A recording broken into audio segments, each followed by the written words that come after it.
the day. I pledge allegiance to the flag of the United States of America and to the republic for which it stands, one nation under God, indivisible, with liberty and justice for all. My word of the day is, yeah. As far as last meeting minute items, I have a few thoughts on that. Again, appreciate you guys taking care of it without me. Now, I will say the next meeting on May 1st, whatever it is, I am available because the water board is not doing a meeting on for that first Wednesday, so I can be here the next couple of times, so. But is there any other, do you want me to jump into my questions and thoughts, or you? I'll just go for it. First of all, I was unfamiliar with the block system. I watched some of the emails go through talking about it. And I didn't have, number one, I didn't have any idea we were doing it. Number two, I don't really care. That's just my opinion. A couple of things that Ina said though, that kind of struck a nerve with me, and this is along the budget committee idea is, again, I'm from small business, from, being pretty tight financially. And he said at one point, the slide said that the block system saved 2,700 man hours. Okay, that's an estimate. You calculate that out, that's 67.5 weeks of full-time labor. Okay, so that's basically a year and a half's pay for somebody. That's what he presented. Is that for Utah or North Ogden? North Ogden. North Ogden. North Ogden. Okay, so my question there is, since we saved a full year and a half of labor by using the flock system, did we not hire anybody, or did we let somebody go for that year and a half? Okay, or, and he also followed up and said, we still had everybody in the office, we were still working. So, it wasn't like we really saved the money because they just spent less time on solving some of these crimes. Now, for me, I 100% support that. Solving crimes faster, I have no problem with that. But when it's presented as, we're gonna spend extra money on this block system, but we're gonna save, his number was like $115,000, that to me is not true, because we didn't save anything. We spent more money, we didn't save anything, but we solved crimes faster. So my whole point there is that just irritates me when that type of presentation is put forward. And it's common in government entities. The idea is, okay, we're gonna buy this thing, this software, whatever, we're gonna save money. The truth is, we're not saving money. We're spending more money on it. We're keeping the same people employed. We're simply growing the government. Okay, and that's where, with me personally, I struggle with that because I feel like we're overtaxed from top to bottom. And by slowly growing the government, it's not helping in that aspect. And I feel like that's relevant in this meeting. So that's what, did you have a question? Yeah, I had a comment on his presentation also. He said that X number of cases were solved because of the flock cameras. And that's implying if flock cameras didn't exist, his people couldn't have solved them. I mean, I didn't like the implication of that statement. I mean, maybe they helped in those cases, but maybe without them, they could have solved it, a completely different way, and it still would have been, yeah. Yeah, it'd be interesting to know if his intent was, we used flock in this many cases as opposed to we solved them because of. Because he did, that was how it was said. Right. And my question too there is, if it saved 2,700 man hours, what were those employees doing during that 2,700 man hours that they were no longer solving cases? That's a good question. Yeah, I think I mean, we can ask the chief to give us a written response, but I would imagine that Block has allowed the detectives to solve more cases, Okay. which means we haven't had to hire an extra detective, but that's not the way he said it. Correct. So, and again, I don't have any problem with Flock. My problem is that it's just continually growing. The police department needs this, the police department, and every department needs this, and the government is simply growing. And I think as a budget committee and as a citizen, I want the government to shrink from top to bottom, starting at the city level, county level, state level, federal level. I would like to see it all shrink. That's a different discussion, but like that's something that I wrote down. and a good way of so with Dave's water department, what we've said is by adding the meter-based radios, we've been able to avoid hiring. We're almost hiring an employee every year to help read meters as we got added, and we've been able to. We had like 5 years without adding someone because it took that job away, and so we were able to focus on maintenance and delay hiring. Right. Okay. Hey, and that's a better way of presenting, and I'm sure Ian would clarify that. Yes, Okay. it's not like his guys were sitting around doing nothing. Correct. Because Flock helped them solve these cases. But again, when it's presented as we're gonna spend money, but it saved you, and the truth is, no, it didn't save us anything. It's just that slowly grow. Yeah. Okay. I also had questions on the animal shelter. I know nothing about I'm not an animal guy. I'm allergic to dander. I'm not a pets guy. I love dogs and cats, but I don't want to be around them because I get hives and blah, blah. What is the situation? We are paying to house animals at the shelter? Have to, locked into something. Yeah. The council signed an agreement in like 2008 or Where 2010. is the shelter? Weaver County Fairgrounds. It's Weaver over County there. It's down by Golden Spike. It's the animal shelter, Just the north of big, the softball. Signed in 2008. That's 18 years ago. Mhm. Somehow we're still connected. Locked to in. this. For a bond. For the bond, and the bond expires in 2029. So that's when we don't have to pay that anymore. There's two components, the bond component and then the operational component. Because we're on the bond, we have to be on the operational, but we have the option to not take dogs there and to not let our residents take dogs there. The majority of our dogs we house here and release them from here over by Public Works. Not just release them. We find their owners. We wait till we have them at 15 and then we. Yeah, they pay anytime your dog's found loose, you pay a fine. If it's unlicensed, it's a fine and things. But if it goes down to the shelter, then the fines go up because the shelter charges them for basically keeping the dog there. Are the fines consistent with what the actual cost of rounding up dogs and housing them?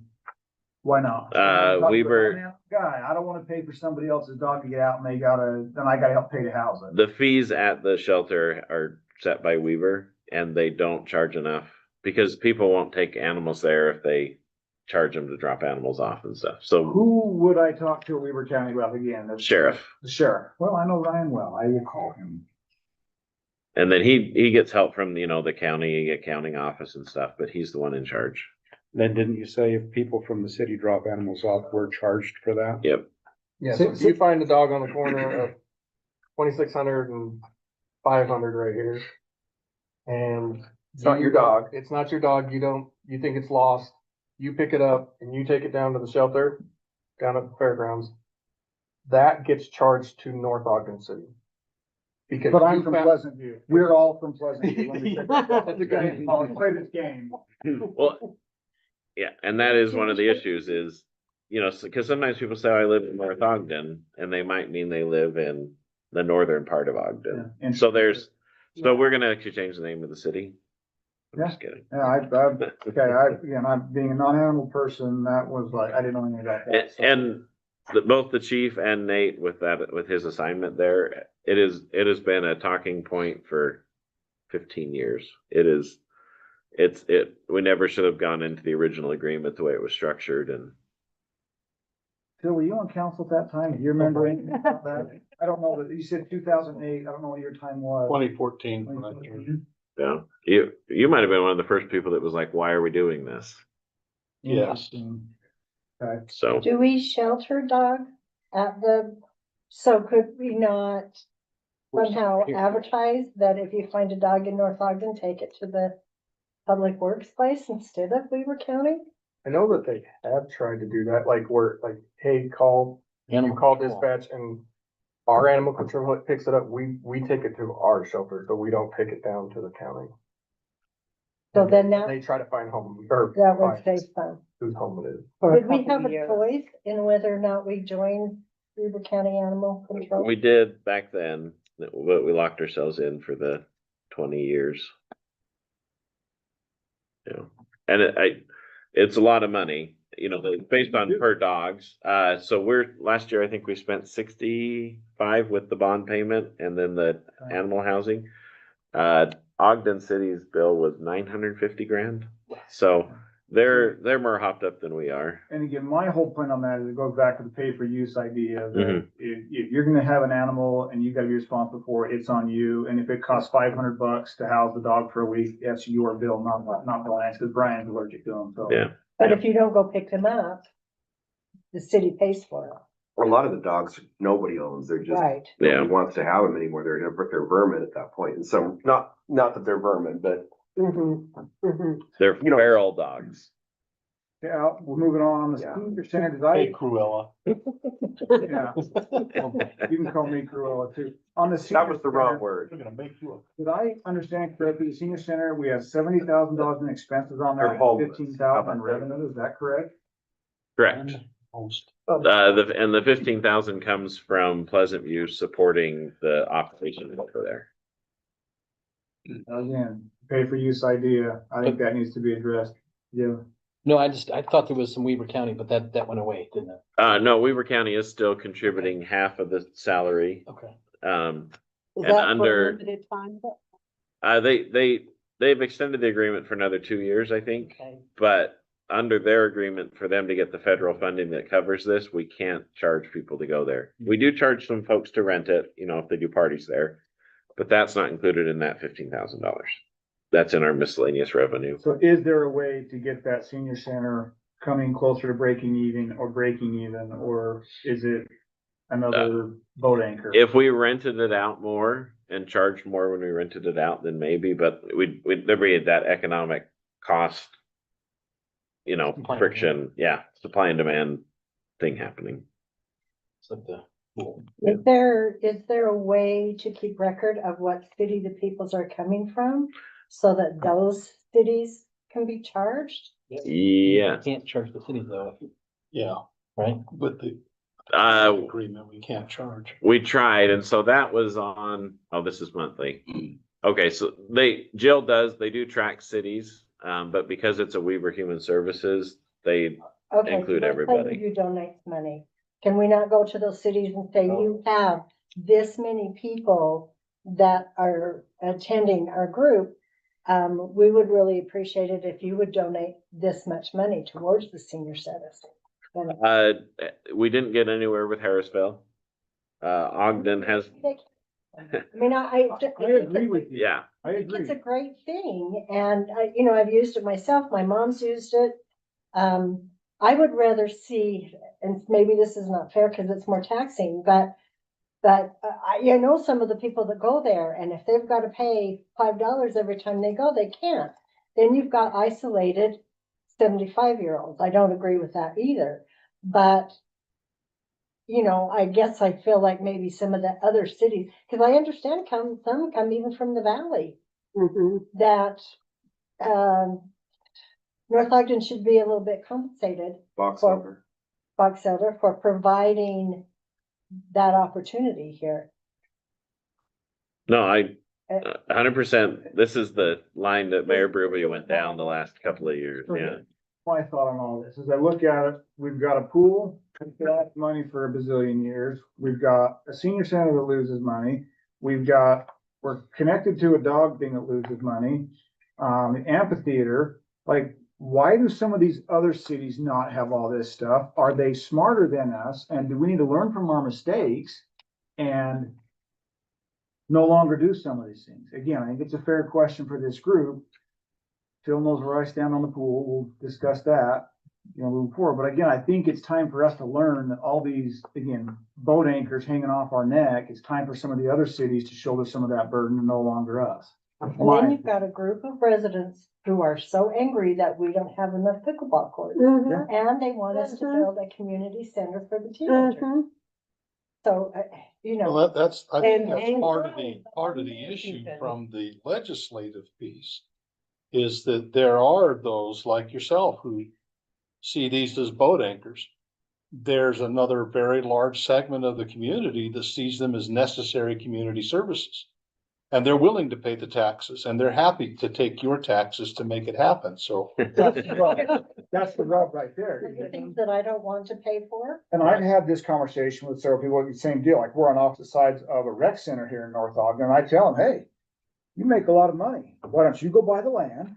You build a building, you build the rec center, you go get your participants, you got your own rec center, you can go in for free, and then you can charge me whatever you want to charge me to go in there. And you go, Yeah. wow. I'm like, again, you're happy to take my money to pay for your rec center, but if you want it, why don't you go do it? And again, that's, Understand So- completely, just that other side of the fence is a major portion of our population, and the younger the generations are, the more they are on that side of the fence, where the government should provide parks, the government should provide entertainment for the kids, because all these psychological studies that when kids are entertained, they're less likely to get into trouble, and yada, yada, yada. They'll point to 100 different reasons why, for society's sake, it's good to take taxes from everybody and provide a pool and provide the senior center and provide these other things. And that's the difficulty, you know, I know it was difficult for me the years that I was on. And for the council now, you have both sides of that. And I'll tell you what, you know, you want to see a crowd of angry people, just whisper that you're gonna get rid of the pool. you want to see another crowd of angry people, tell them we're charging more taxes because of the pool. I think your crowd for getting rid of the pool would dwarf your paying more taxes to keep the pool. I'll bet you lunch on that. You got it. Okay, So, yes. but John, arrange the two meetings. You rally your pro pool crew. Oh, I'm not, I'll come I'm on. solidly on the fence. I see the benefits from both sides. Yeah, and I think that's the thing that council is doing, the fence thing, and if you have driven to the point where you are breaking even, obviously there's depreciation on that other stuff we can discuss, but from the aspect of operating cost, anyway, then we're breaking even. I think we're a lot of the way there, maybe. And so that's from pay as you go type thing, or pay to play, whatever we call it, anyway. Pay for you, So- so I call it, yeah, but yeah, Yeah, but again, the discussion can be had, but yeah, swinging back to the senior center, I wanted to kind of Yes. ask the question, percentage wise, do we have a percentage wise, like on a average basis? You know, is it mostly North Ogden residents? Is it more than 50%? Is it less than 75? Is it, So, could be a guess. I don't know. Pleasant, it is mostly North Ogden. Okay. Second is actually Ogden, and then Pleasant, I think, is third.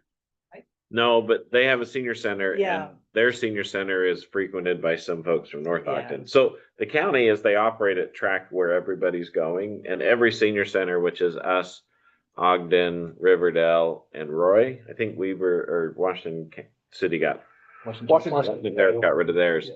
So those four there's a mix of people from all over. Well, and I think this is a great conversation to have in a couple of years when that bond is gone. We're no longer obligated.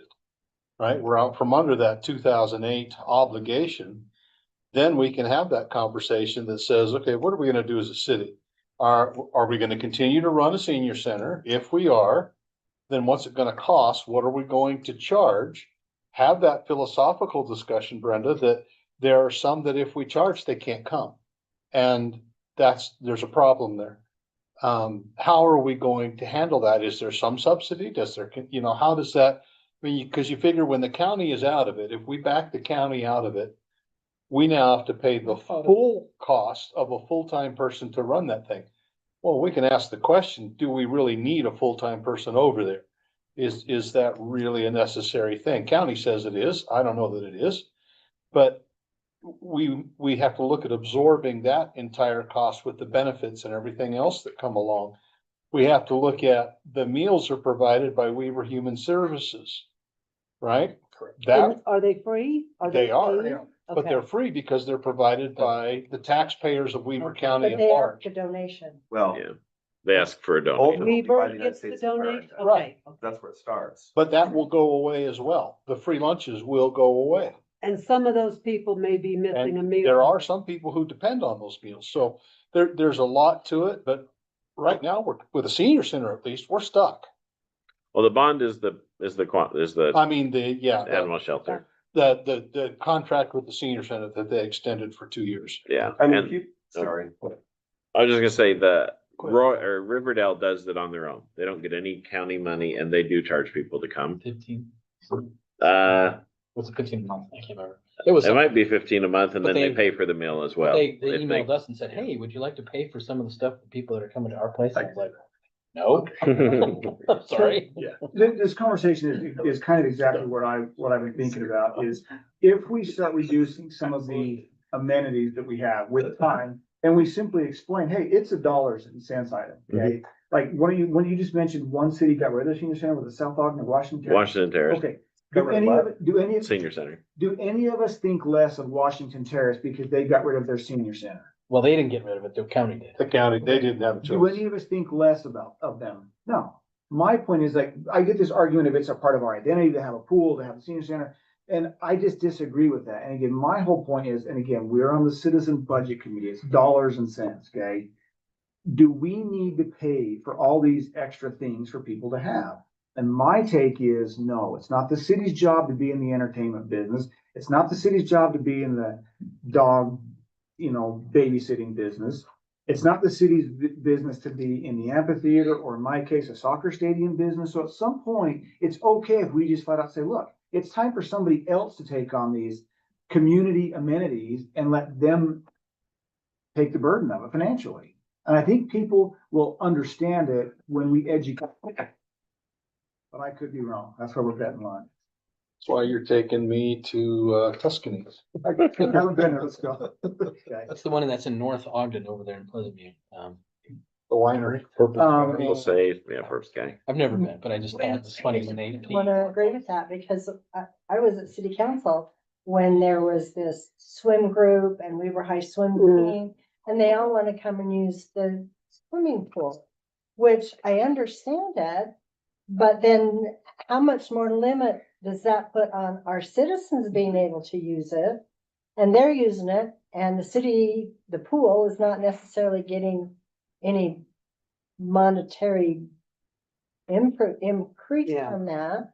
But because we have it, and you've got, Pleasant View organized a lot of people to come over and push that, the swimming pool. And they Because we even have wanted a us to cover it so they could use it more. They've had two At rounds. our expense. Yes. And here's Did they ever come back? They were supposed to go work up, looking all this up and, It's on the, Fundraisers and. it's a little bit on the back burner with city staff because the budget process. okay, But the idea is to pick it up in the July timeframe. And okay. I'm kind of running on that one. So that's kind of my project. So these are all real good things to talk about because that will go into discussions with that group in terms of how, if you want to have a cover for a pool, who's going to pay for it? Mhm. Because I don't think there's an appetite to have any more subsidy, at least operationally, for a cover. And in reality, if Pleasant View really wants it, or then the school district really wants it, we ought to make a run at getting an agreement for the school district to help us pay for it. Mhm.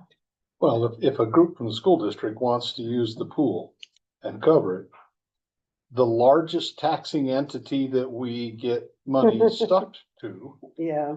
can pay for it. Their increase was our budget last year. It's I that simple. talked to the coach and asked why he was not asking Weaver County School District, and he said because they won't give him the money. That's right. So they're And, coming to us. and they So have, the citizens of North Ogden get they stuff. have many times more money School than we do. district.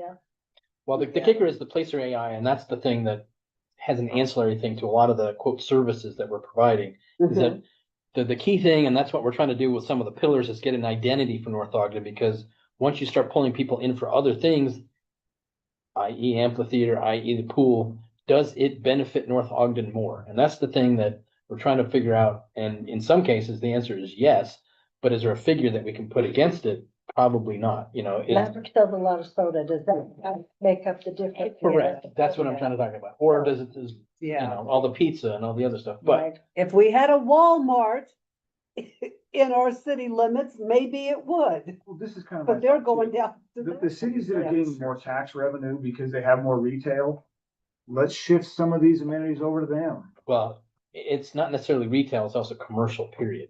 And if you look at, But it's sales tax. is it Marriott Slaterville that has no property tax and No, Riverdale? Mary Taylor definitely has property tax. No. West Haven. West Haven, no, but it's just one over here.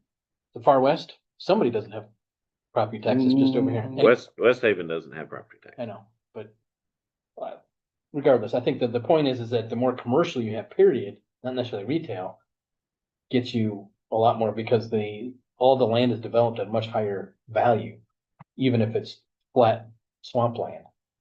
So anyway, but I think the point is that But it's the sales Long- tax that benefit the city more than the property or. it depends. It depends on the use. So on a bank, we make a lot more off property Okay. tax, but on a Smith's, we make a lot more on sales tax. My point of view, North Ogden City is very limited in commercial / retail. There are other areas that are benefiting more greatly than we are. It's time to shift the pool their direction. It's time to shift the senior citizen their direction. Just say, look, they generate more sales tax. They can go lobby Pleasant View, go lobby Harrisville. And I think the recommendation that we could make as a budget committee is that the city should not take on any more entertainment properties. 100% agree, 100% agree. Whatever it is, swimming pool, senior citizens, amphitheater, we've taken on our share, which means, okay, if we do Barker Park and do a couple pickleball courts, that's great, but we're not building a recreation center. I agree. Yeah. That's, And Chris knows from my council days, I'm a 100%, John knows this, I'm a 100% proponent of the pool costs what it costs to cover it. And it's gonna be, we've talked about that it needs to be $13-14 a head to get in, to cover it. include covering. That's not That's including a cover, that's just a Right. break even right now, and we've taken baby steps. But for me, boy, my recommendation would be you bite the bullet. Yeah. And you know that, we've talked What's, about this. what's the appetite for the council on raising the fee? Well, let's No, take your it's first- always no with the council. I'm not criticizing you. I'm No, no. not saying that at all. I think it was incremental, and I think we're trying to figure out where that line, that the X crosses. We had that- Yeah, but the incremental, the cost of everything goes up all the time. And this Correct. incremental, you're never getting ahead and recouping We're your. already too far. Yeah. Don't stab him. I like him still. I have warned you guys, this is how I get. I don't mean anything. kidding and I'm with you. No, but he knows me well enough But to know I think the kicker is that if we have, I think we're going through the aquatic stuff. Yes, That it is tricky. So it's not, you're smiling at me, but have you looked at it? I have looked at it for the last 10 to 15 years. Okay. And even last year, they were saying, well, we got it to within 30, but depending on how we do this or that, we got it to break even. I argued with Berube about it. So I'm like, look, your paper right here shows a $90,000 deficit. On that, let's go to Peter and see if you want to run through into Parks Rec, Aquatic, Senior Center. What The only thing I had on that is that Mike had sent his questions on the basis of those yellow sheets. And he'd asked some questions and I sent it back to him, but I didn't send it to all of you. Yeah, I had I some think of I the saw same some of that. questions. So we could just kind of talk about that Yeah, for a let's go second. with that. And then if you have additional questions, we can jump into those as well. But, so the first question that was asked, and this is this is a good roundabout discussion, because I know the amphitheater has been brought up.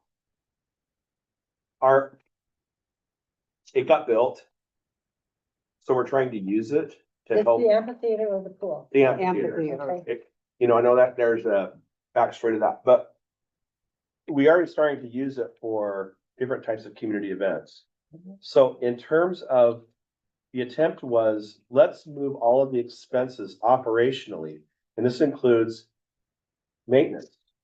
This includes everything on that facility minus depreciation, okay? Utilities, whatnot.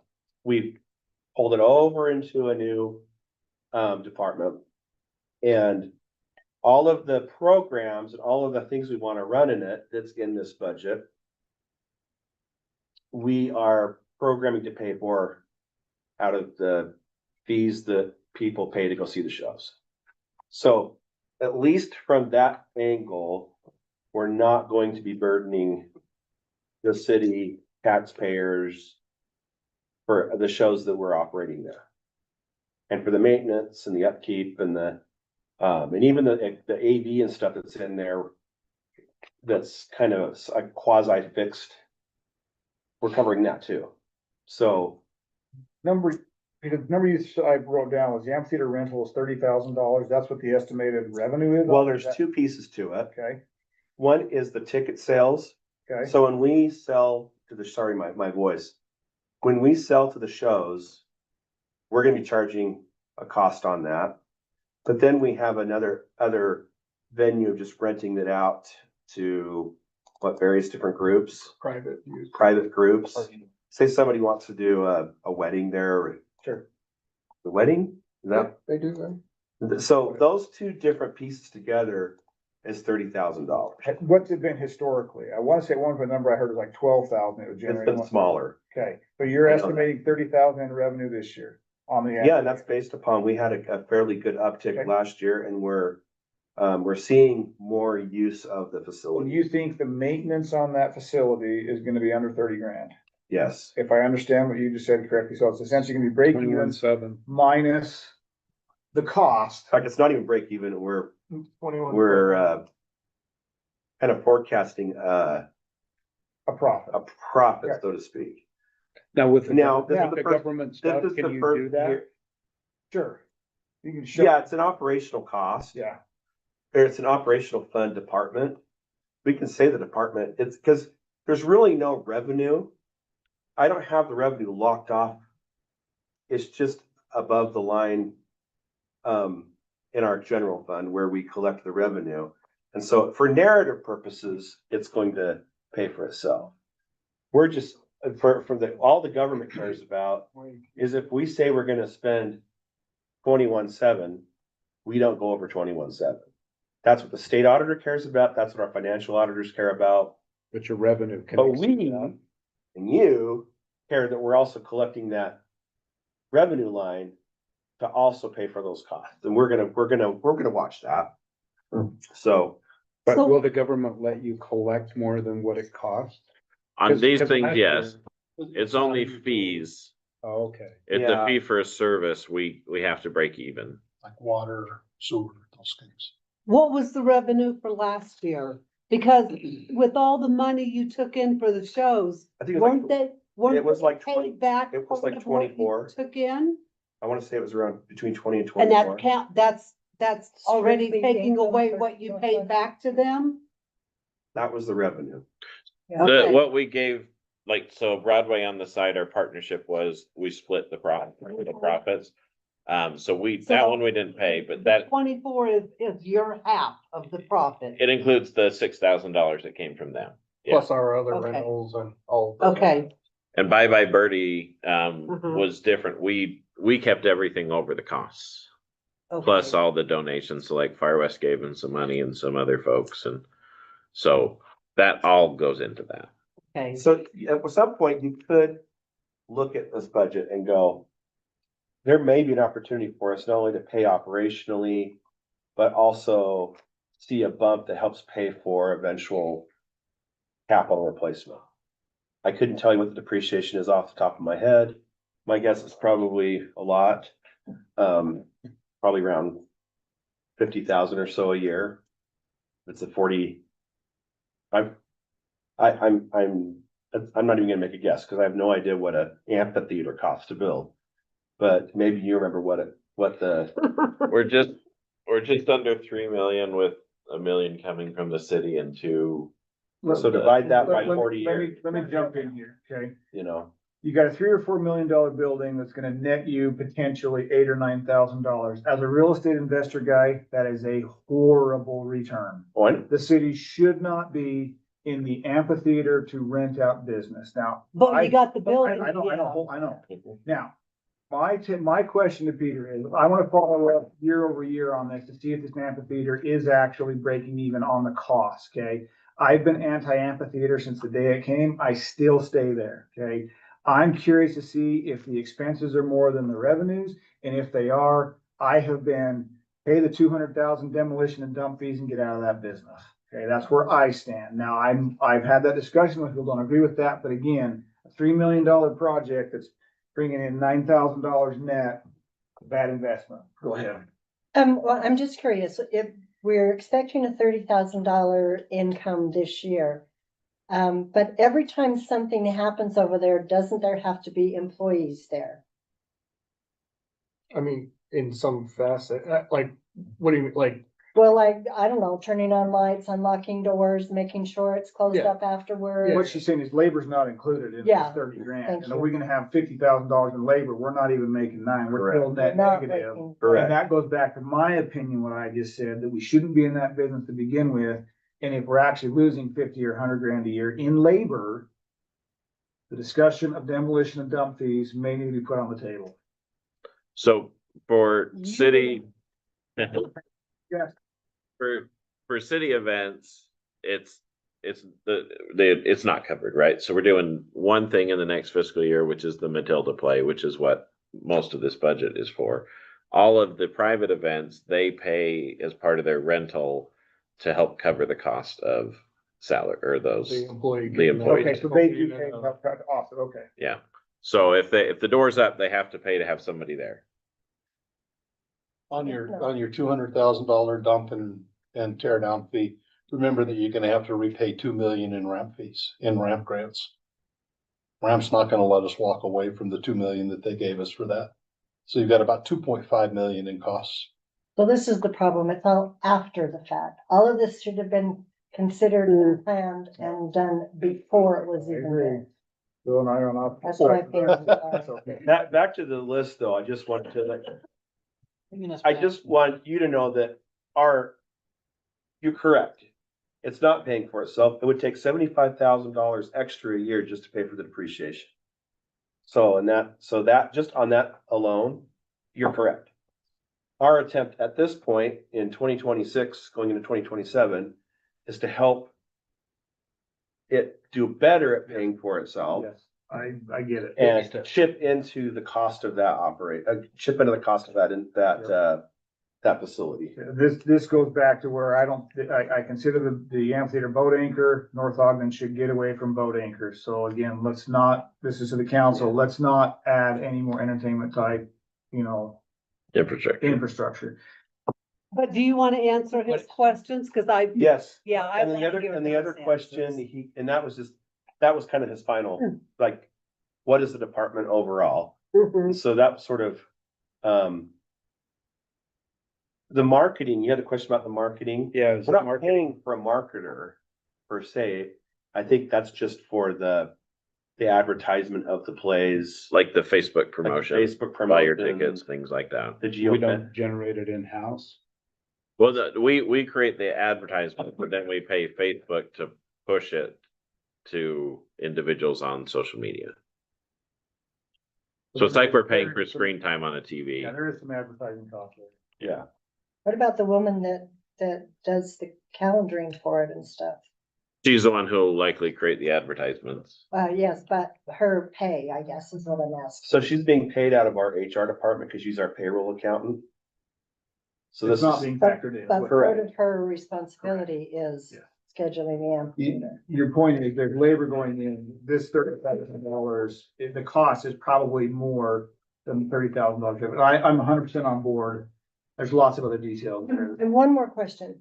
PALS is coming in May. I have a great friend who's in that, but what is to stop me from not paying my $15 for a ticket and just go sitting outside the fence line and listening anyway? Nothing. Nothing at all. And I can do the same for the plays. And because they use the sound system, I can hear it all and I don't have to. Oh, Charlotte can hear it sitting in her front yard. Yeah, no,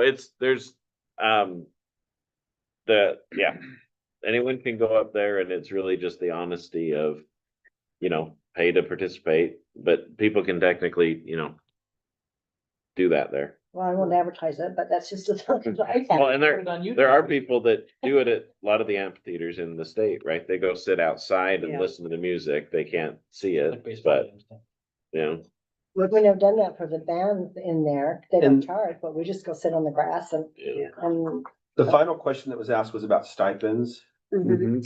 I think that's about, going back to kind of your question, if there's a need for staff help to go clean up or Unlock, yeah. unlock it.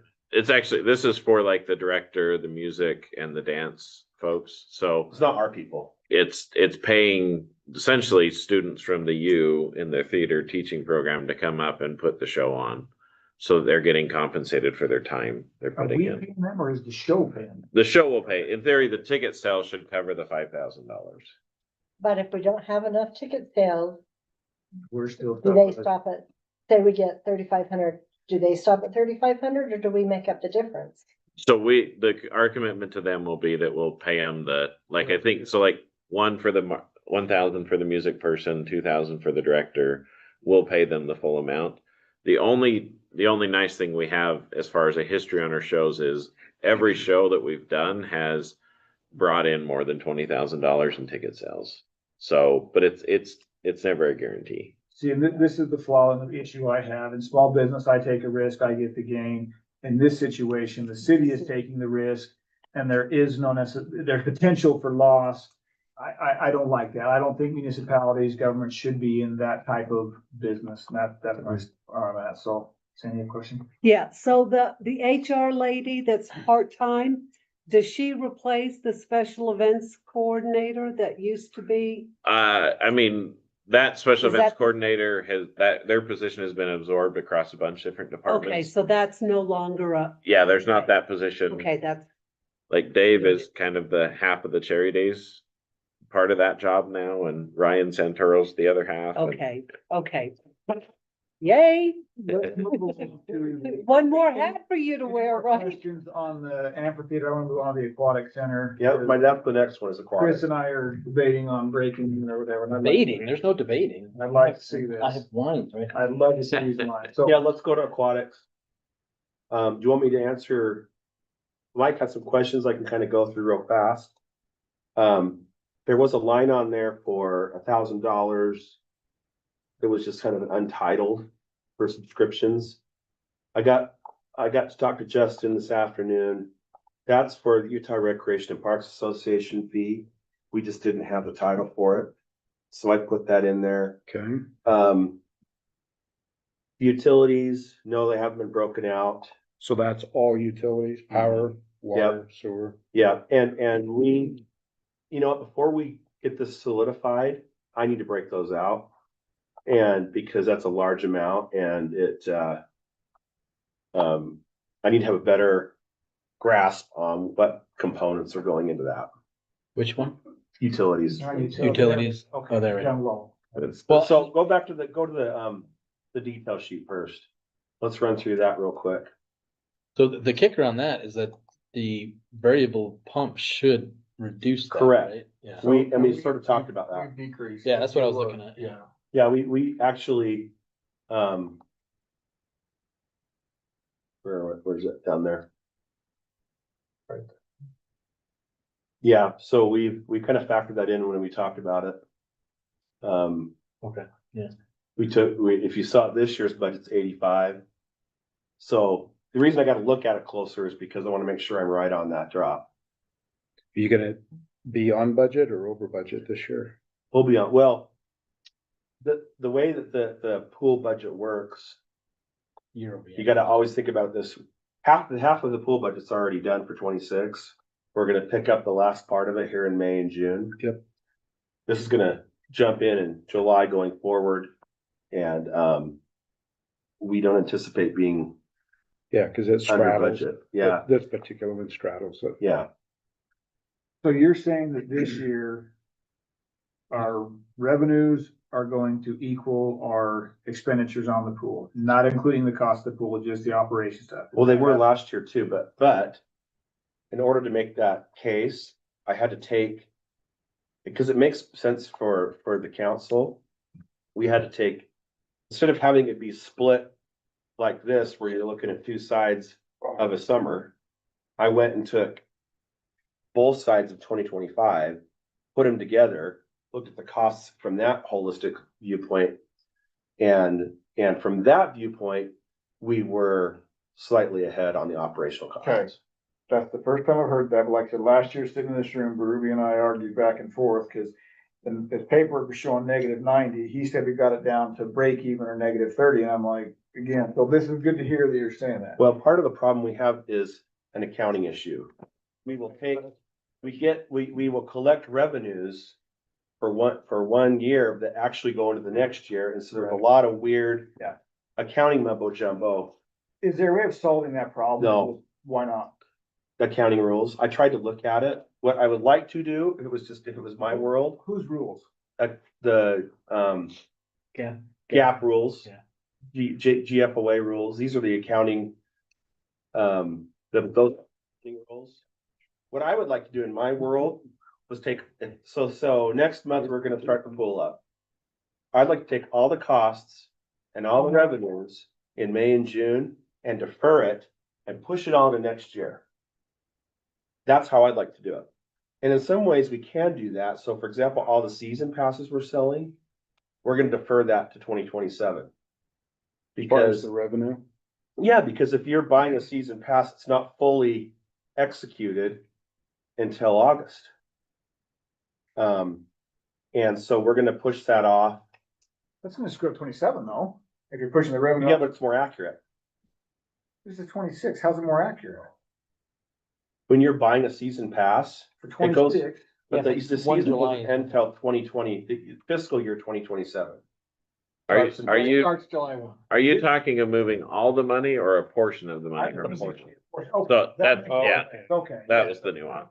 Okay. But if you go in and buy a daily pass to the pool in June, it's going into this fiscal year. Yeah. If you go in July, it's going to next fiscal year. That's where it's all screwy. And I wish we could move it forward, but because we can't, my suggestion, we did it last year, we'll do it again this next year.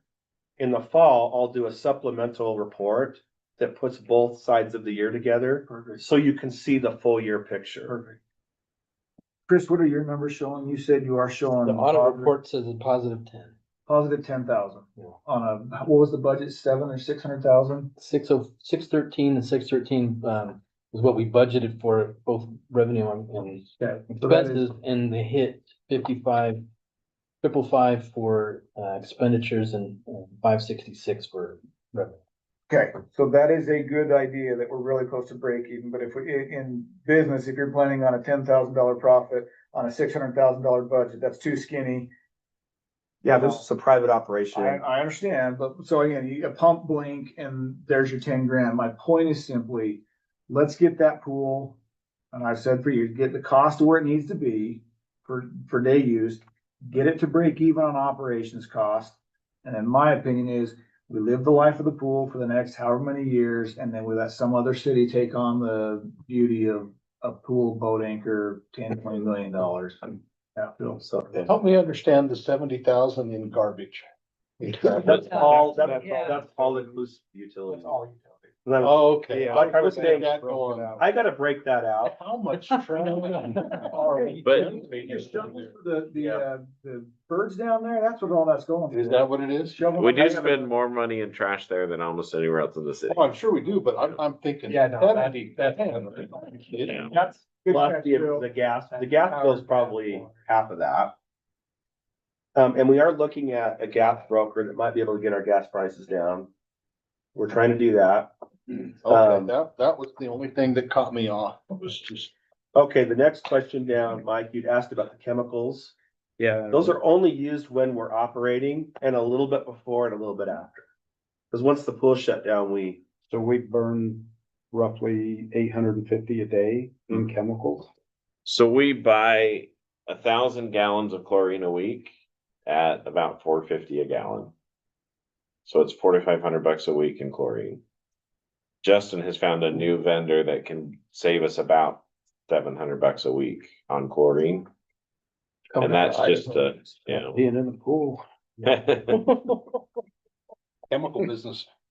Yeah, no, and especially an outdoor pool, the evaporation, the chlorine, I'm not worried about the And fees. chemicals they're going through the roof right now with all the stuff going on. Like, it's crazy, like, even for our water department, I mean, we're seeing like almost 30% increases on some of them. Do we already use the blue light technology in the loop? And We've got a UV sanitizer and there's an acid we put in to keep the chlorine from evaporating off. Like if you have a hot tub, salt doesn't evaporate out.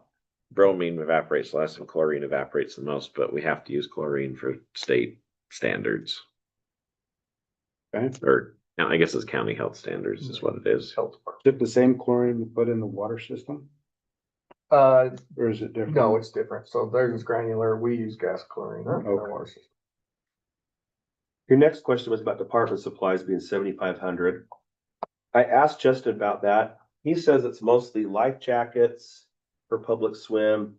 They'd only last like a season.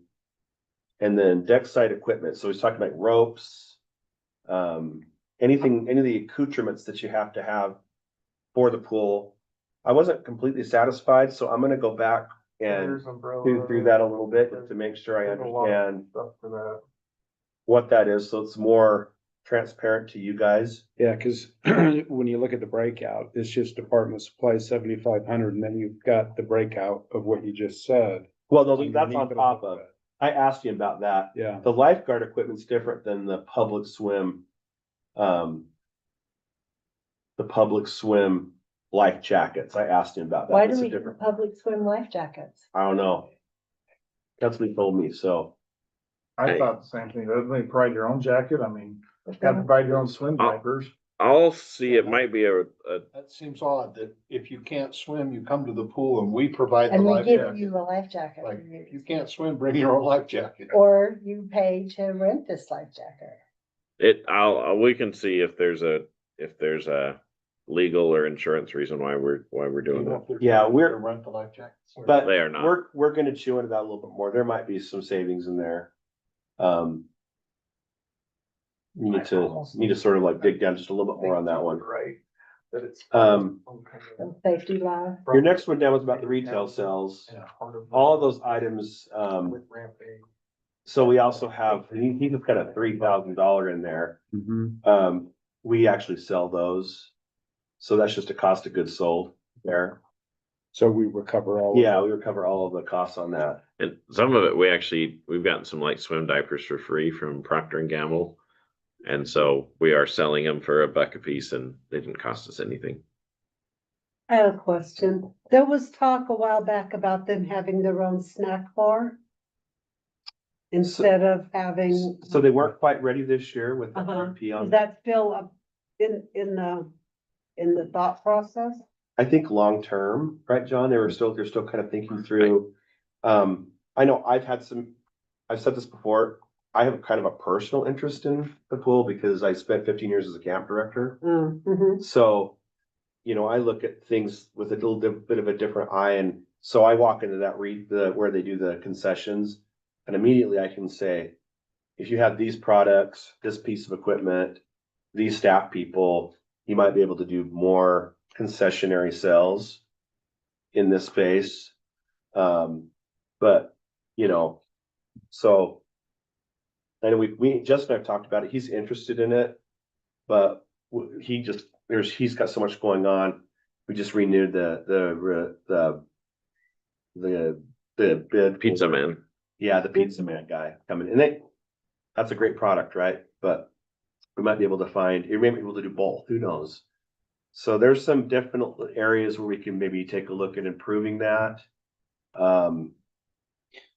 In terms of the concessions. So a question, I think it was JD that was talking about it was, selling ads, like the Oh, yeah. school does. Yeah. Something, yeah, like just, yeah. That's fine. Is that something that we can or can't do? I was trying to remember. If the sign faces inside, we're allowed to. Okay, It can't face outside. right. How about on garbage cans? Do it. Is that something that they've explored? Justin has been exploring it and internally, yes, garbage cans. As long as it's not facing the street, we're okay.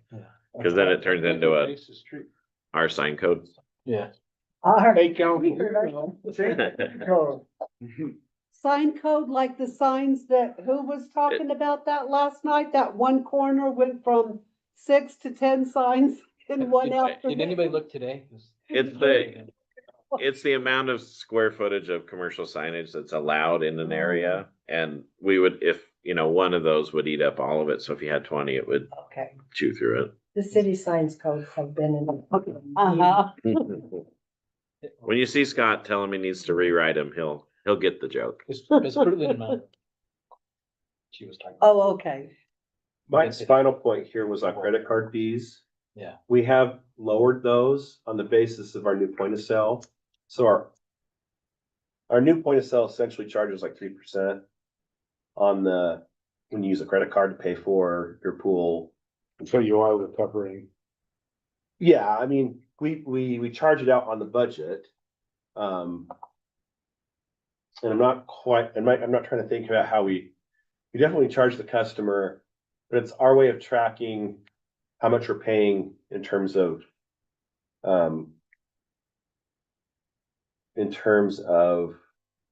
the point of sale. They pay some of it, but there's some of it that we end up paying. And I'm actually, after I looked at this and responded to you, I called Casey and I said, hey, can you take a look at this? I want to get a more detailed understanding of what this is paying for. Plus, you brought up that you didn't see that it had been booked this year. Mhm. So I asked him to look into that too, to see why that hasn't been. My guess is that as we've moved over our staff, that we had some process or some procedure that broke when we had turnover last year that hasn't been sort of followed up on. So hopefully we can get that better. At least show an actual. But anyway, so we got a couple of things to follow up with. In credit card fees in general, across the board, are we recovering those? Cause I sent you an email, I paid my water bill and used credit card, there was no fee charged for using the card. We eat them on the utilities. Why? Yeah. I think it's Because it's utilities. city ordinance or city policy, I think, isn't it, that we're not trying to pass it on to the customer? I think under the old service provider, we did it, and so we built it into the fee. So like, instead of paying $4 a month, the city was charging you $4.25 a month, and that covered the fees. So it was part of the accounting that established the rate for your water bill. If it's something you have to pay, I think we can't pass it along, but if it's discretionary, we can. So at the swimming pool, we could say, if you pay cash, it costs this much. If you use a charge card, it will cost 3% more. So that is an area we could explore, because there's a possibility, if that's the case, we could make that 17,000 go away. So. It helped juice your number up a little bit. Yeah, but not, it won't go to the city though. The bigger issue is still council if they want to raise the total admission fee to what it needs to be. It is being proposed to go up. It's Money making deal after 20 years of losing money. it's the current recommendation is to go up another 50 cents. Dude, what were we at last year? Like 11.50, I think you said. Mhm. That was 11.50 was the break even point. Okay. So we're going up to Yeah. 10. What was the gap at the break-even point? Was it $1 jump last year? No, I don't believe they've done. The year before, I think it was $1. Wow, hold on. You just said the break even was 11.50 That's the original guess, but we Okay. broke even. at 9.50. Okay, Well, this is before, this is the prior year. 2 prior years okay. is what Yeah. this is. So half of one year and half of the other year. Do you see why I don't trust your numbers, man? It's all based on volume. I get it. My point is, if it needs to be 11.50, let's make it 11.50. Who says it needs to be? If we have a hot summer, We said that was the break-even. No, point that last year. was, That was a projection. So Okay, that should be 11.50. if it's Yeah. a hot summer, it can be $8. yeah. If it's a cold summer, it'll be $12. Because you just won't have the same number of people coming into the pool. We don't want to aim high and offset our credit card Have a fee. little cushion. But there is that, the supply and demand curve. Once you get past a certain point, you get diminishing returns and you're not gonna make as much. So what's the point? I guess my point is that if you inch up to that cross and you catch it, then great, then you're done.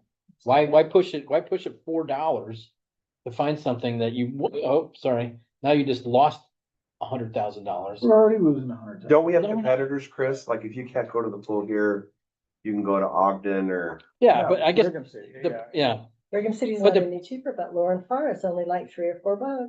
well, but Brigham City eats 150 grand a year. Perfect. Well, Let but 'em. you're saying who else? That's can they fine, go? but Where what I'm else can saying they is that go? if we keep increasing it past a certain point, let's get the cement truck and just pour it in. I mean, Agreed. has our attendance at the pool gone down as the prices have gone up? We have that data. Well, It, depends. I mean, Depends on the. you could say yes, but it's also weird because the temperature's gone down. So temperature and things make a whole, I get it, I get it. but, so yeah, so, you know, the prior, or 5 years ago, 63,000, then it went to 61, then 65 almost. And the last 2 years, it's been 59 and 56. That helps, or because the cost has gone up, that's helped keep our revenue. Because there's been a lower bather load, some of our costs have gone down. Like, Okay. going back to chlorine, we use less chlorine with less swimmers because there's less dirty people. It sounds like they're all dirty. Oh, consistent, we got a little bit of a drop, and if you're saying that it's potentially temperature related. Because I don't disagree, and I don't know. I'm just saying, whatever it's costing, let's do cost plus 10%. And if we can go based on last year's numbers, that's what we're expecting, 56,000, divide into the cost of what it's gonna run the pool this year, that plus 10%. Have we explored opening on Sunday? Yes. Excuse me while I get away from the lightning bolt.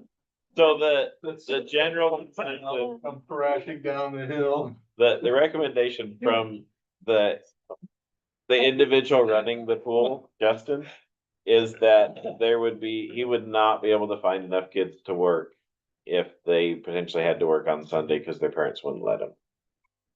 Your cost doesn't even out, because you've still got to pay the lifeguards and all of the, And you have to have the number of people that Concessions show up and- too. yeah. And is it gonna be enough to offset the cost of having everybody there? I bet you would, but. Mike's looking forward to going on Sunday, because no one's gonna be there, he can have the place to himself. And one thing I should probably have mentioned that has happened from the 23 to 24 year, again, where our participation numbers dropped, but our revenue was better, is we actually started limiting the public times and doing more of the private event rentals. And last year and the year before, especially, we broke it up so we could do 2 private events in a night. So one would start at 6:30 to 8 and then 8:30 to 10. And that helped bring in additional revenue because we were just doing one event a night or one block. And so Justin's been creative on trying to make that happen, partly by pushing, like, I think we close at 5:30 now for public swim so they can get ready for the rentals and things like that. So he's being really aggressive to try and make it work. John knows this is a dead horse that I've beat many times. The pool open on Sunday. How many times have I suggested this over the years? Once? And I'll just reiterate the last time I suggested it. I think we should take one season and try it. I agree. We should take one summer and understand that we're gonna take that risk. And we're gonna try it and we're gonna see what happens. Do we get the kids? If we're 3 weeks into it and we can't get the staffing, we shut it down. We pull the plug. We could try it for a month. If we try it and 3 weeks in, nobody is showing up, we have the staff, but we don't have the attendance. But I think we owe it to the taxpayer That's right. I to agree. give it a I shot, agree. even if it's just for a month, and just say, okay, this is what we're gonna do. And we see what happens. Are you writing these down? I think they'd be Maybe- surprised at the. I don't have to number write it of, down, open it on yeah, Sunday. people who No, would I'm go. just saying recommendations to Yeah. council. Yeah. Yeah, because some of these I'm writing down for myself, but Mhm. If it's a family activity, a lot of people might consider that a Sunday appropriate activity. I think, times have changed, attitudes have changed. I mean, 20 years ago when I moved here, Lee's Marketplace was closed on Sundays up until just a number of years ago. And it was a business decision because nobody would shop on Sundays. Now they're open on Sundays because I can't afford to not be open on Sundays. And, I think they took a good look at what was going on at Smith's on Sundays and said, we're missing out big time. Yeah. My personal guess is, I think open on Sundays would be a success, but I could be completely guessing wrong too. Well, from We know Mike How will do be you there. know? From the ecclesiastical side, the major religion in the area has reduced their number of required hours on Sunday, so that frees up an extra hour. This gotta work. my granddaughter lives in New Mexico. She's in high school. She works at their local swimming pool. They've just arranged it, and she works on Sundays and very religious family. They've just arranged it through the youth workers that they only have to work one Sunday a month. And then the kids are willing to, the parents are willing to. Yeah. I think it can be worked if it's wanted to be. Well, and the other thing about the workforce piece, I was interested when Lee's announced they were gonna be open on Sundays. Because their workforce are the same kids that are working over at the pool. It's the same pool of kids.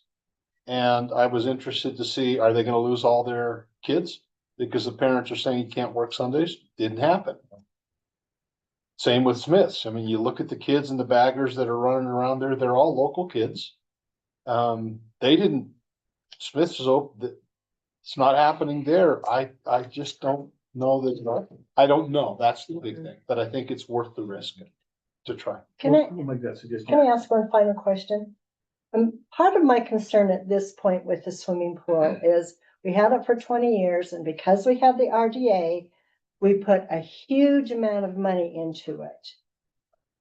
15, 20 years from now, where is that amount of money gonna come from to repair it again? It's gonna come from Pleasant View, because Pleasant View is gonna build the next pool. Because I'm gonna rally my anti-pool people, and we're gonna say, We're we don't gonna want close to it in subsidize. 15 years. When the pool's worn out, it's time for somebody else to take the boat anchor. That's my opinion.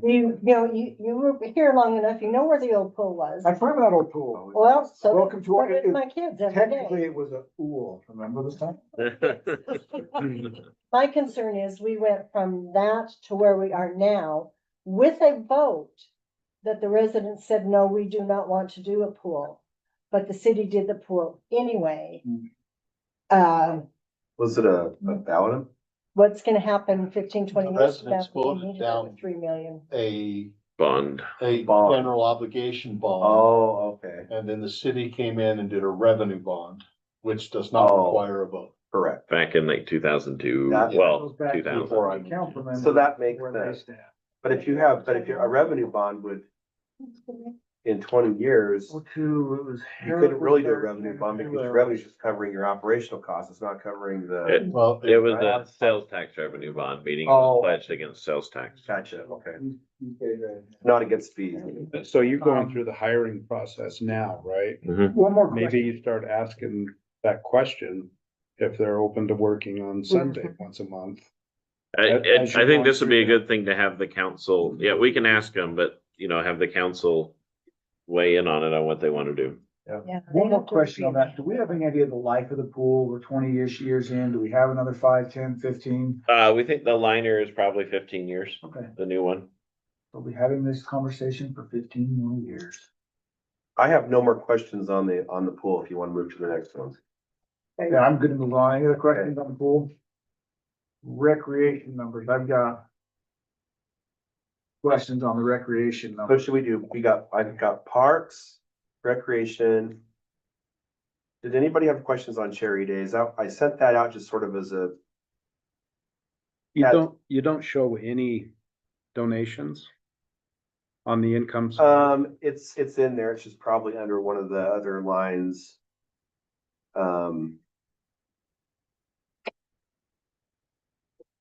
It's under Cherry Days donations. I've got 27,000 in there. 27.7. Is kind of what we're projecting. Yeah.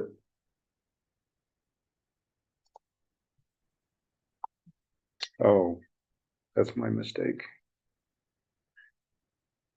What are those donations? Just people just giving money to Cherry Days, or are those the Sponsorships. Okay, so it's advertising. Yeah. That's the thing that we're incentivizing people to go find.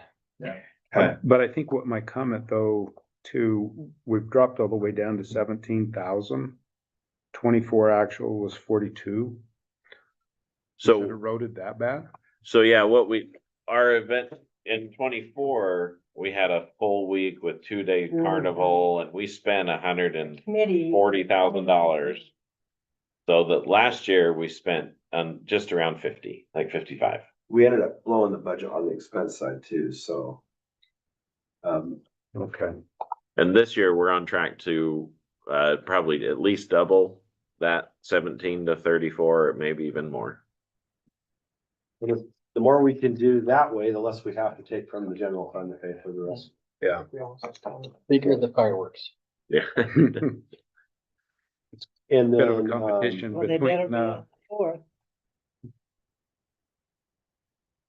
so. They better be shot off from, which park was it? People were very upset. We'll move through on the Yes. events. On the Up to the events council. detail one, your question was about the 22,000. And, yeah, when you load that back in, I think. right, it's not a true drop. Yeah, This is it says ramp in there. I need to double check and make sure. Anytime you see ramp expenses, there should be an offset on the revenue side. If we don't get the revenue, we can't spend their expenses. Because it would be grant based. And that's that dollar per citizen. Please. Yeah. Oh, cool. So Sorry. we get that. That's the easy grant stuff. That's the deal. Well, this is just, every city gets $1 per resident in Weaver County. And then we have to send it on qualifying activities. So usually it helps fund cherry days and things like that. And so, yeah, we're not gonna be spending more. We'll have the income to match it. Just need to make sure we've got it in the income side. So any other questions on events or thoughts about, and these events are just like, hell, they almost don't have a, they're just little additional things that we do throughout the year, like the trunk or treats and the Santa house and those kinds of things that we do for the community. It's not a very large budget. Yeah, most of the budget goes into paying the consultant, if I remember right. So is that on here? I didn't see it. Consultant for what? For, the lady that sets those things up, meaning gets the reindeer for the, decorates. this and Oh, decorates that. Greaves, Morgan. Yes, yes. You're Tootie now, but yeah. Okay. And then, then we can just go to Parks and Rec and, Is that the professional services? Is that what? Yeah, that's the Okay. professional services. Mm. Here's the rec detail. okay, recreation. I did send an email right before this meeting Yeah, on I the did. revenue side of it.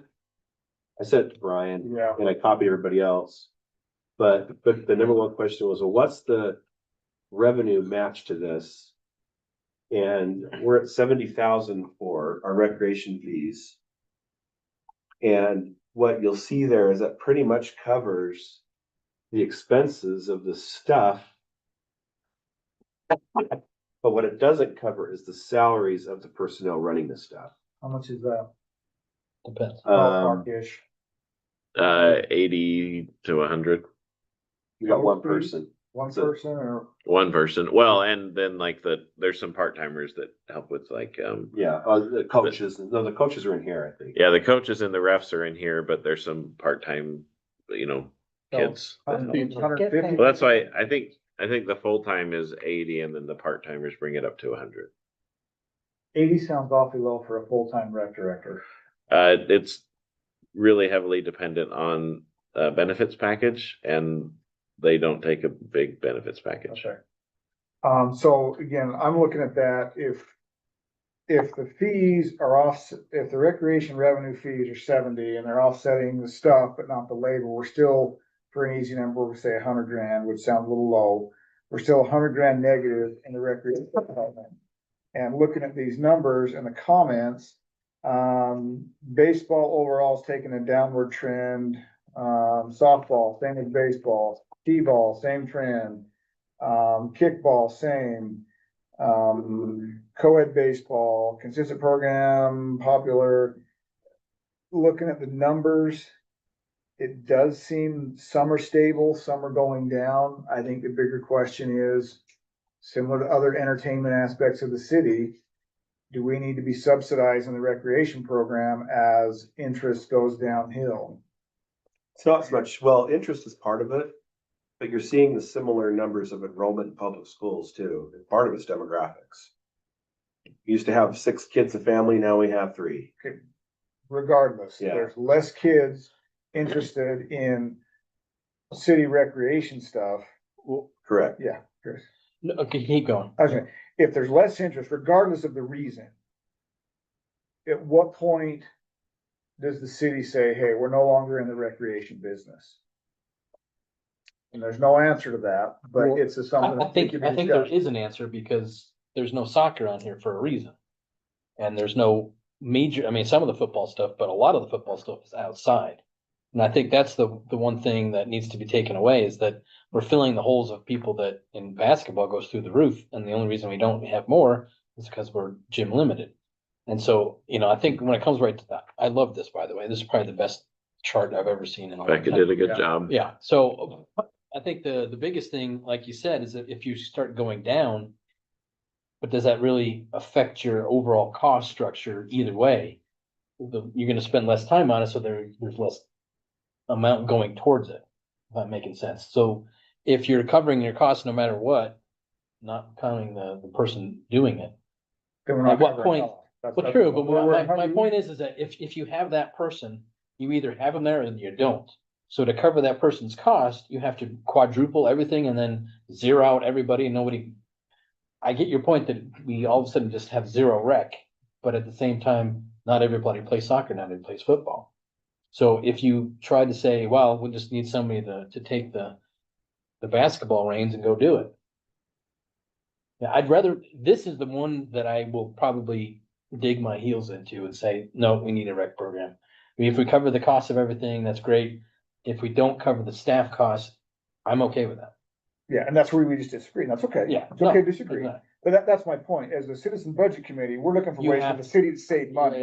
And if we're losing $100,000 Or whatever. and we axe that position and axe that department and we save $100,000, it's worth bringing it up. Yeah.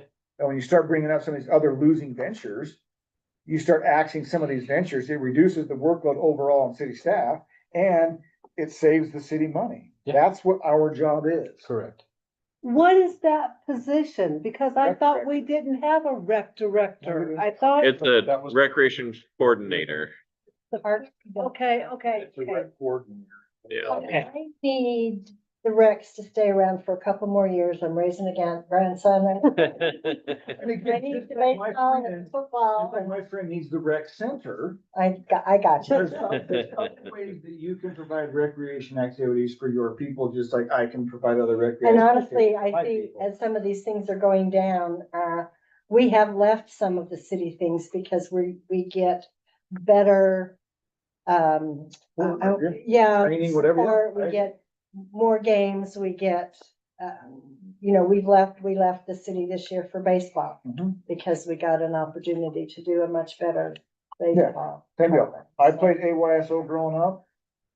It's way more comp anymore, right? Yeah. And that's where most athletics are, is my understanding. My kids didn't play city sports, they played other stuff, and I paid a lot of money for it. So again, the demand clearly is going down for city recreation stuff. And again, the conversation of at what point does the city get out of the business is something that can be discussed. I think if we're going to make a recommendation, or if someone is going to make a recommendation to council, rather than it being, individualized at the pool or at rec or whatever, it's really a higher level question than that. And you just alluded to it. The question is it government's role to provide these ancillary services? Because if the answer is no, then that means the senior center goes away. That means the pool goes away. It means rec goes away. There's a whole lot of things, there's maybe $600,000-$700,000 a year that goes away if council makes that decision that it is not our government's role to provide these ancillary things. And as long as council continues to believe that there is a place for that, then we're gonna continue to see these losses. Agreed. Right? We're gonna, and I think it's futile to look at the individual programs that really need to be that high level. Are we or aren't we?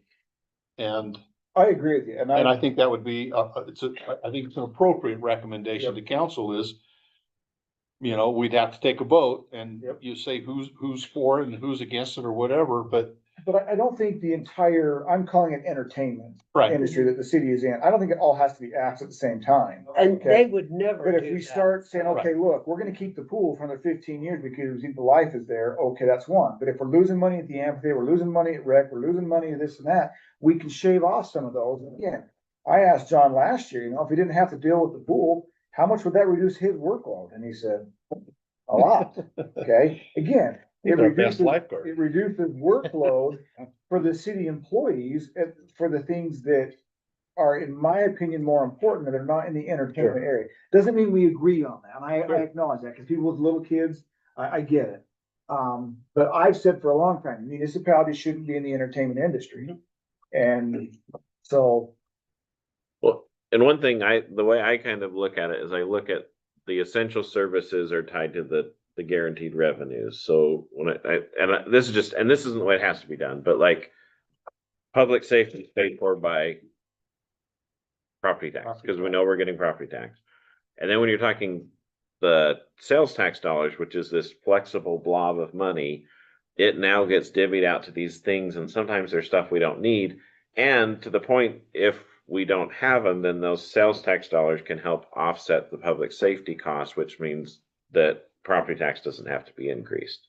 So that's kind of the philosophical conversation that the council wrestles with every year. and that to me is just playing word games, because the bottom line is, the city council is gonna ask for more money from the citizens, and it's all going into the same pot, and we're gonna lose money in recreation, we're gonna lose money in the amphitheater, we're gonna lose money in the pool. So to say that the important things are fully covered and the other stuff is not tied to guaranteed money, it's all tied to guaranteed money. Well, it's not this year. We're changing the rules. Well, the state legislature, just full transparency on this. If the council decides to do a property tax increase going forward, state legislature is mandating now that we have to actually identify what it's used Yeah, I for. saw that, yeah. So it's supposed to help with some of this kind of, To me, it's word game, but we're still have thought. I think a recommendation would be, and again, something that I've mentioned over the years is, let's do away with property tax and let's have a public safety special service district. Since that's where the money goes, that when you pay that, you don't pay a property tax that goes into a general fund and then it gets divvied here and there. And yes, through council edict, it is all earmarked for public safety. Let's have a public safety fund, no property tax. You don't pay property tax, you pay a public safety fund. But you can't do that without going through the state, can you? Basically you'd be converting your property tax into a special revenue fund. But it's still gonna be called property tax when you get that bill, because you've gotta pay. It'll be on your property Full tax district. bill. It would be on your property tax bill, but it wouldn't be called North Ogden City. It would be called Okay, gotcha. North Ogden Public Safety So or we're not whatever. doing it with property. I'm thinking Oh, no no. property tax whatsoever, and that's It's changing great. the name. No, it eliminates the word game that gets played when we Yeah. say all your property tax is dedicated to public safety. That's true, but it still just goes into the general fund blob. And then it's, Which has totally confused me when the council keeps talking about, geez, I'm old. Property taxes goes straight for the police. Because then when they talk about, well, we need to increase this and we need to increase this, so we're raising property tax. If that's the case, Yeah, shouldn't it just be the police? well, and that's some of the confusion that gets Very confusing eliminated to me. because council would then say the police need this. We need this equipment. We need 2 more personnel. We need this. And that costs this much. That means your public safety fee has to go up to this in order to cover those. But if we're going to do that, right now, property taxes is not covering 100% of police. And that's So the our kicker, Property tax is going to Mhm. hugely increase. just in like order it to happened with cover. the fire department. Yeah. Right? so that thing Peter was talking about would always say, the reason for the truth in taxation is because of We need public another police safety. officer. Right. Always, it would never, I mean, you would, it's actually mandated to be in our books. have it be lined out, so. But according to what the city, all property tax goes to public safety, so that would always say Well, public safety. Sorry, I'm a little lost here. So getting off. the name of the property tax would be public safety. So then what would the fund be called that funds the rest of administration, rec, pool? What would that fund be It called? all comes out of sales, Sales tax. Sales tax. sales tax. So when sales tax is inconsistent. That's is- essentially what's happening behind the scenes now. Okay, so, Because- so we want to, so sales tax is inconsistent, so you're expecting 500 grand, you get 400 grand. Yep. And your payroll is 500 grand because you're expecting 500 grand. Who's not taking the other 100 grand? How are you gonna work that out? You end up, cutting programs, art, fire, health and safety, fire, life and safety. Is Well, that you what it is? don't cut safety. That's the thing. No, no, what I'm You saying. don't ever. You cut No, programs what that I'm aren't. saying is, if sales tax didn't come in and you structured it that way, then you'd be looking at cuts in programs like parks and rec, and that would be the first thing on the chopping block. Yeah, I've looked. And that's why in the budgeting process, we're looking at estimations. We know what we're gonna get in property taxes, because that's pretty much a fixed number. But the sales tax piece, we're guesstimating. We're budgeting based on. Last year it was flat, right? We just looked at it and said, we don't think there's going to be an increase. So the budget for this last year was Yeah. built on no increase in properties, and not property, sales tax That's gains. because you got a cagey finance than director. Yeah. So, from my opinion, where I'm saying the important, let's reduce the size of government, let's reduce some of these entertainment industry ideas. In that situation, that would not be a possibility, it would almost be mandatory, because again, as that sales tax fluctuates, someone's gotta get cut, someone's not gonna get a paycheck, okay, is that correct? That's what's happening now. Okay, now, Chris just said this doesn't work, you run, Because if you wanna say that that's for public safety, but yet it doesn't cover public safety, then, it doesn't really qualify, because any raise that you need, because what's your biggest expense in the city? Payroll. It's payroll, it's bottom line, and so when you wanna raise somebody's salary by 3%, but yet your sales tax doesn't go up by 3%, who covers it?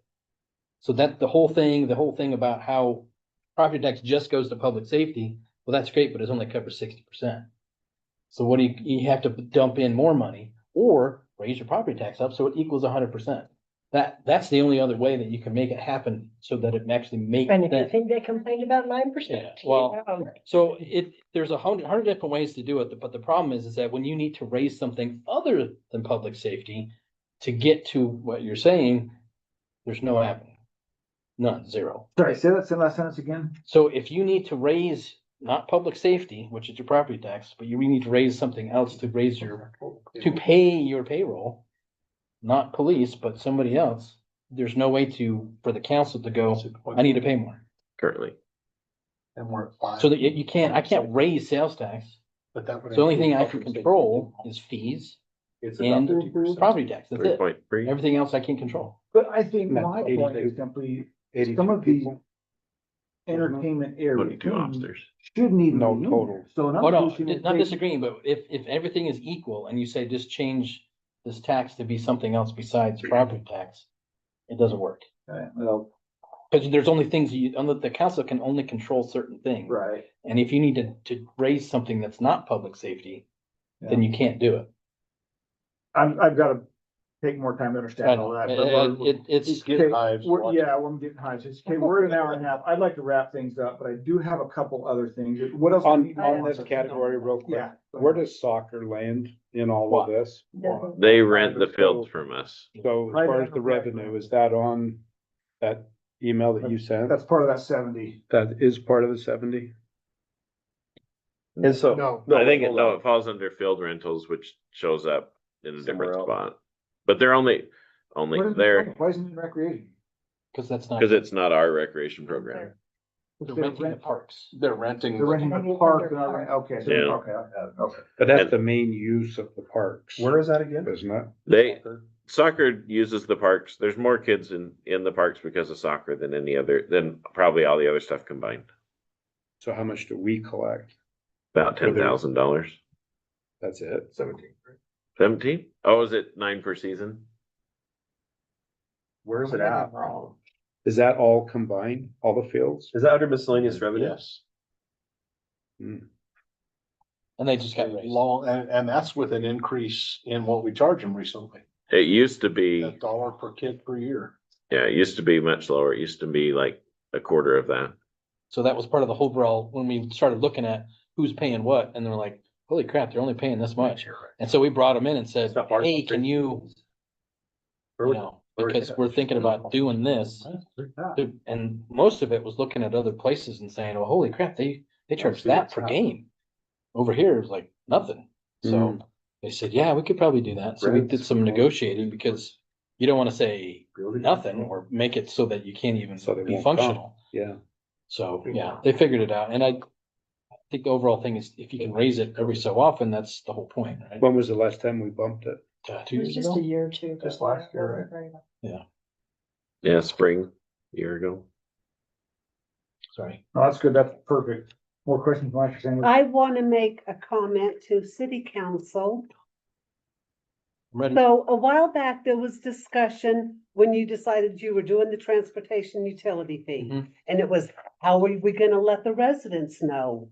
The plan? And Oh, no. And there was one council member that jokingly, not funny, but said, oh, well, you know, well, a lot of people don't even look at their bill. If we just don't say anything, it would, so. And I don't think people were notified. I wasn't, but my last 2 city bills, I've gotten a notice about the new way to pay your bill, full page color notices. On the web. And that night at the council meeting, it was said it would be too expensive to send a notice out to residents. And I know that all residents, I'm not yelling at you. No, Okay. no, that's, I know that all residents don't get a paper copy, but the few that do are probably the older ones who are I'm not are that like, old. no, Don't look at me. stop it. But the older people are the ones that walk around and talk to their neighbors. So a lot of these people that were so upset when it happened might have already known had something like that happened. It's just really, Beforehand. yes, it's just really crappy that nothing was said, but this new way to pay your bill, we can waste 2 full pages that's just jackassery. You worked into the meeting, well done. thought it was simple anyways. That's just, I mean, I want you to share that with your fellow, No, and I because think to me, the biggest thing and the problem is that if you just raise it $15 and say, and don't say anything and just roll, the problem is that it's not gonna be just 15. And that's the thing is that Which overall. we still don't know. Right, the overall plan, you know, and that's what needs to happen is that, what are we gonna do? Do we need to do another study?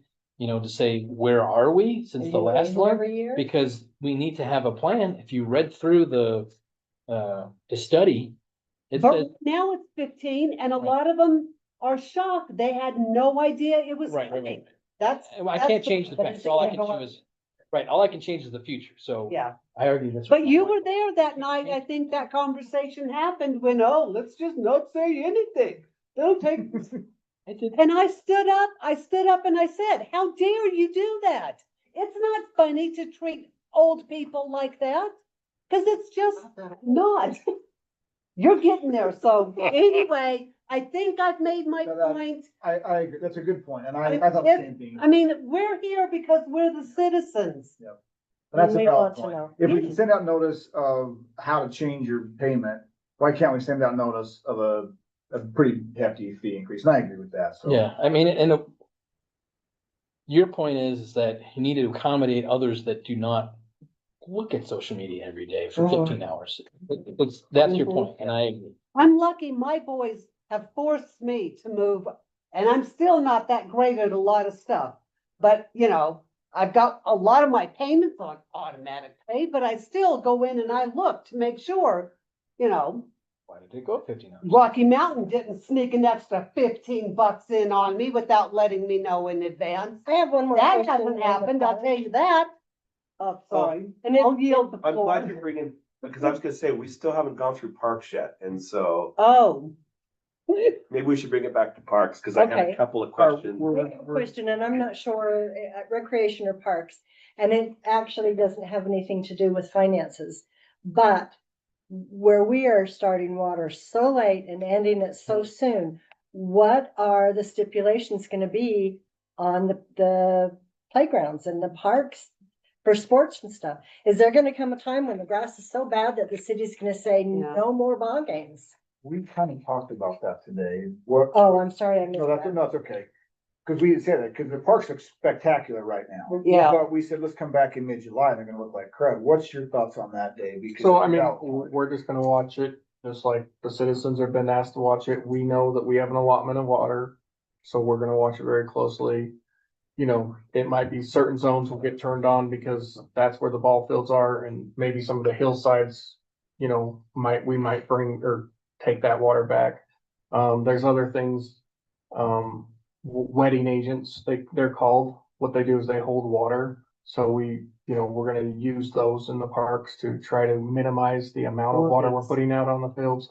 But we're having to follow the exact same rules as any resident is we have an allotment of water. We have to kind of follow that as the. Yeah, I get that, but I guess my point is, if I don't, and don't turn me in, cause I have well water, so Yes, you I do. can water. I break down, my husband turns the water on, I say, you can't do that, you have no. Somebody's gonna get. But my point with that, I guess, is if we're so dry this year and we go in and play all these sports and ruin those fields, then that's gonna cost us next year trying to get them fixed. back. So we typically are gauging the fields to make sure they're soft enough to play on. So if they become so rock hard, then I mean, you shouldn't be playing soccer on them. Yeah. So, And and is it- we'll keep an eye on that. And then one other thing, just in case people ask you, we've been asked by Pineview to water during the day. Not That's good to know. from 10 to 6, they want us watering because we will pull so much water out of the system, it'll drain everybody That else's. probably should be published. Yeah. Because you're gonna get a lot of calls on that. Yeah. Doesn't it also defeat part of the purpose though? I mean, don't we water at night because it's cooler and, Depends on who you read. okay, Yes and no. Yeah. But the point is, from the irrigation standpoint, I'm not, we have, pressure issues at nighttime because everybody Everybody waters wants at water. night. Okay? So that idea of having, and like a park where they're pulling so much water, if we're supplying a lot of parks, it's gonna, again, cause you not to have water because the park's watering at night too. oh, I'll So- always have one. Yeah. So again, we should publish that and just, because people will be calling this year, Yeah. about that, so. Yeah. And maybe Pineview ought to, recommend they water during the times when their house when their lawn's in shade or something, Yeah. you know? Pineview should probably publish something on Agreed. that I too, guess, yeah. for parks and golf And I'll, courses. I'm I'll sure. mention. Well, I think I've seen both, cause I saw when the water started and when it stopped and what the parks were doing. So it's somewhere out there, I don't know where. Yeah. And Dave, are you gonna have to have people now, that's another duty they have, monitoring the meters for that, or was it something people? That's what our That's irrigation. Pineview. Okay. What our Pineview will do that and monitor. Well, no, But we we have have to watch it. Special start right Okay. here, but. Okay. that's what Okay, we are already pretty long. There are two other things I would like to mention since I was gone last time, and as I've been thinking about, and I want your opinions on this. It's been mentioned that our city's budget is roughly 60% payroll, okay? We are looking for additional economic development. I had an idea, and John, I'm gonna call you out a little bit here. You said that, that basically you wanna do a 3 to 5% property tax increase every year for everybody raises. I 100% disagree with that, but that is, I disagree on that. I had a thought about and this could be the council, what about no raises until sales tax reaches a certain level? Okay, it's an idea that would incentivize our city employees to be out trying to Find generate. other jobs. Yeah, well, that might do that too, okay? I'm gonna be buying more at Lee's and. Now, Seals, right?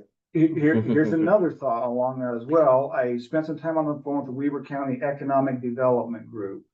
The median household income, and I presented part of this to the council, And I asked them for a number that they use in their studies, and they quoted a couple different places. The median household income that they use for Weaver County is $62,000, okay? That's what they told me yesterday, John.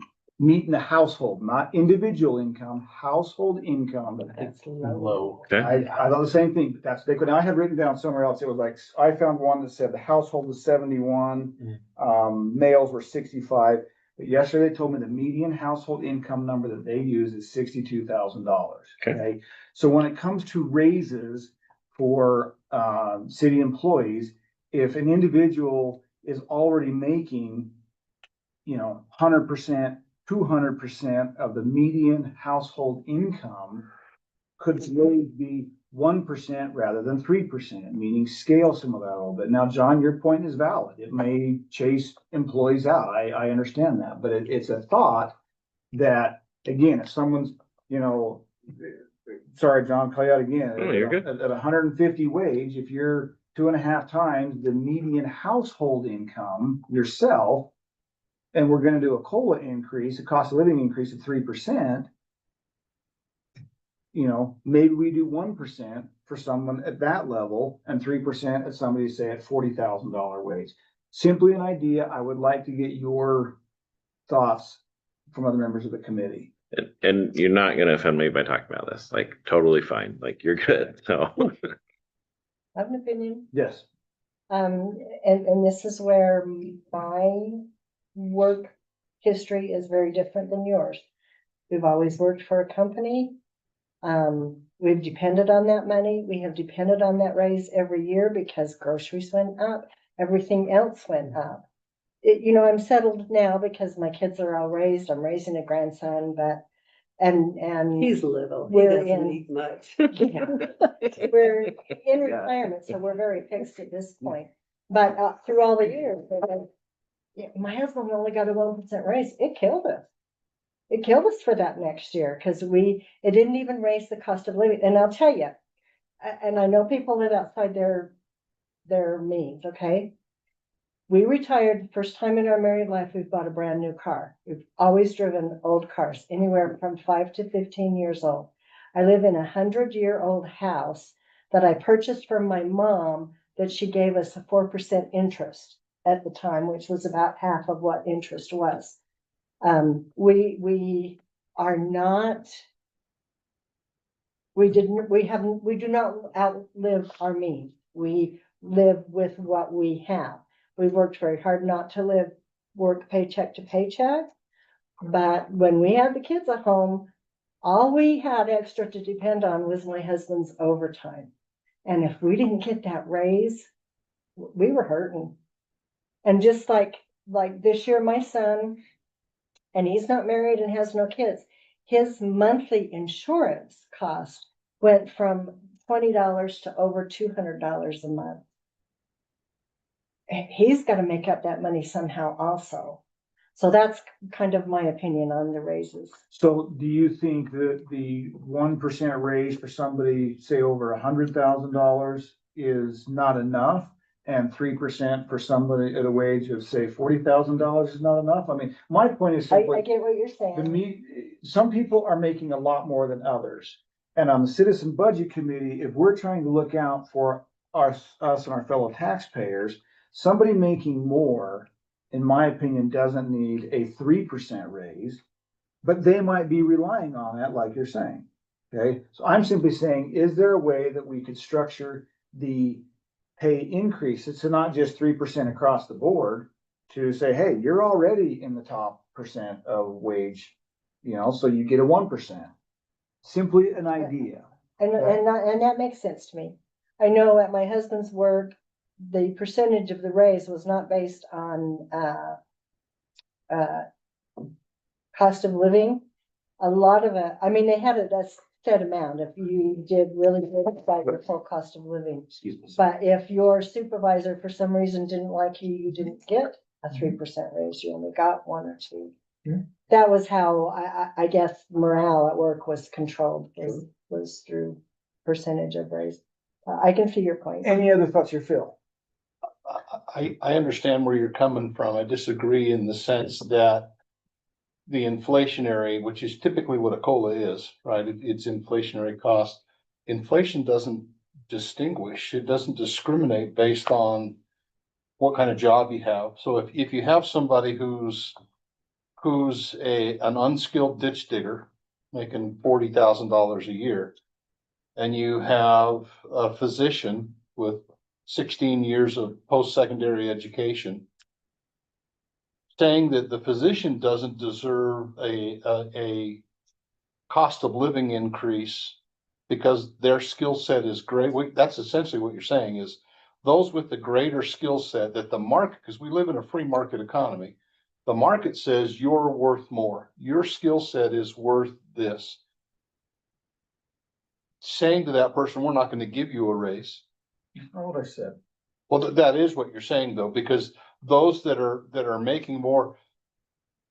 Now, if what you meant was that those that are at 100% of the median, where we do the survey and they're at 100% of that I can understand better. But to simply say that, so-and-so, X employee makes $140,000 a year, well, that's plenty of money. They should get a 1% raise because they already have plenty of money.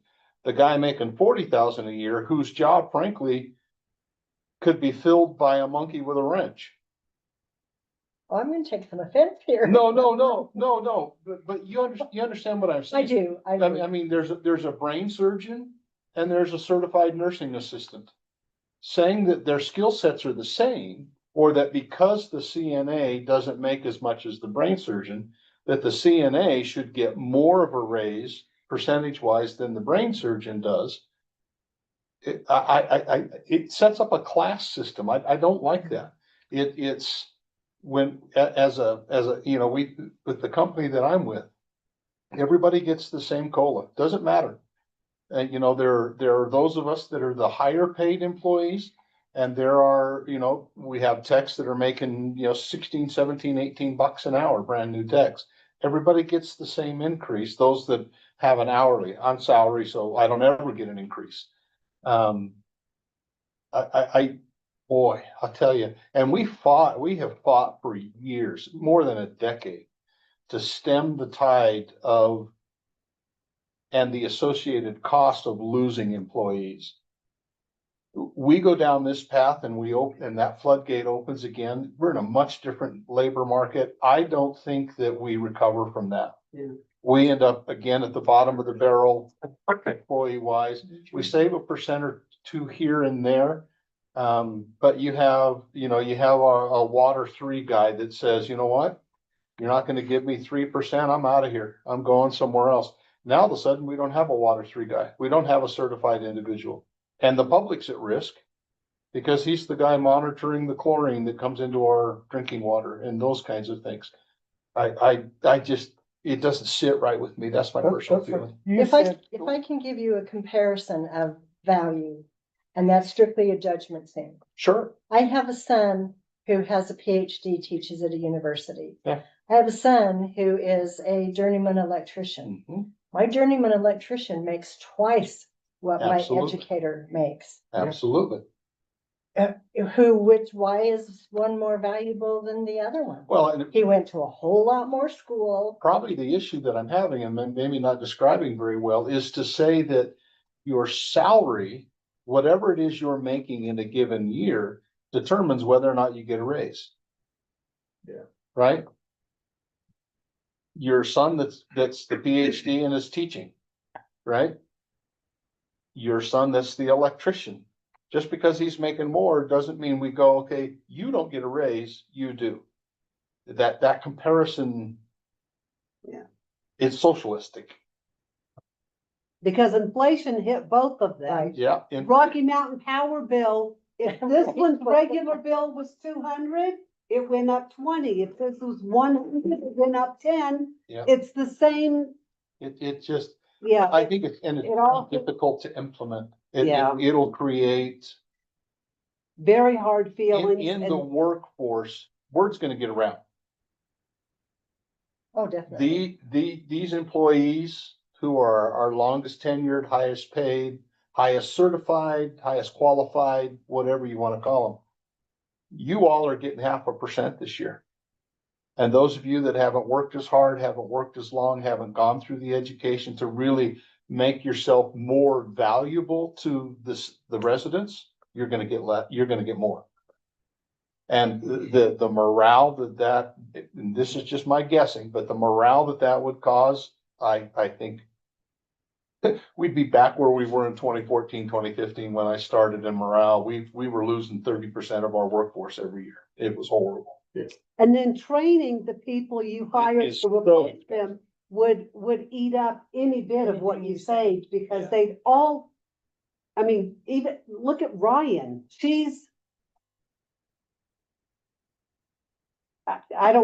never mind, I don't wanna make a comparison, but Yeah, Yeah. I'm in agreement. He's really with good. Bill on this one. I've been on the other Only side of it. A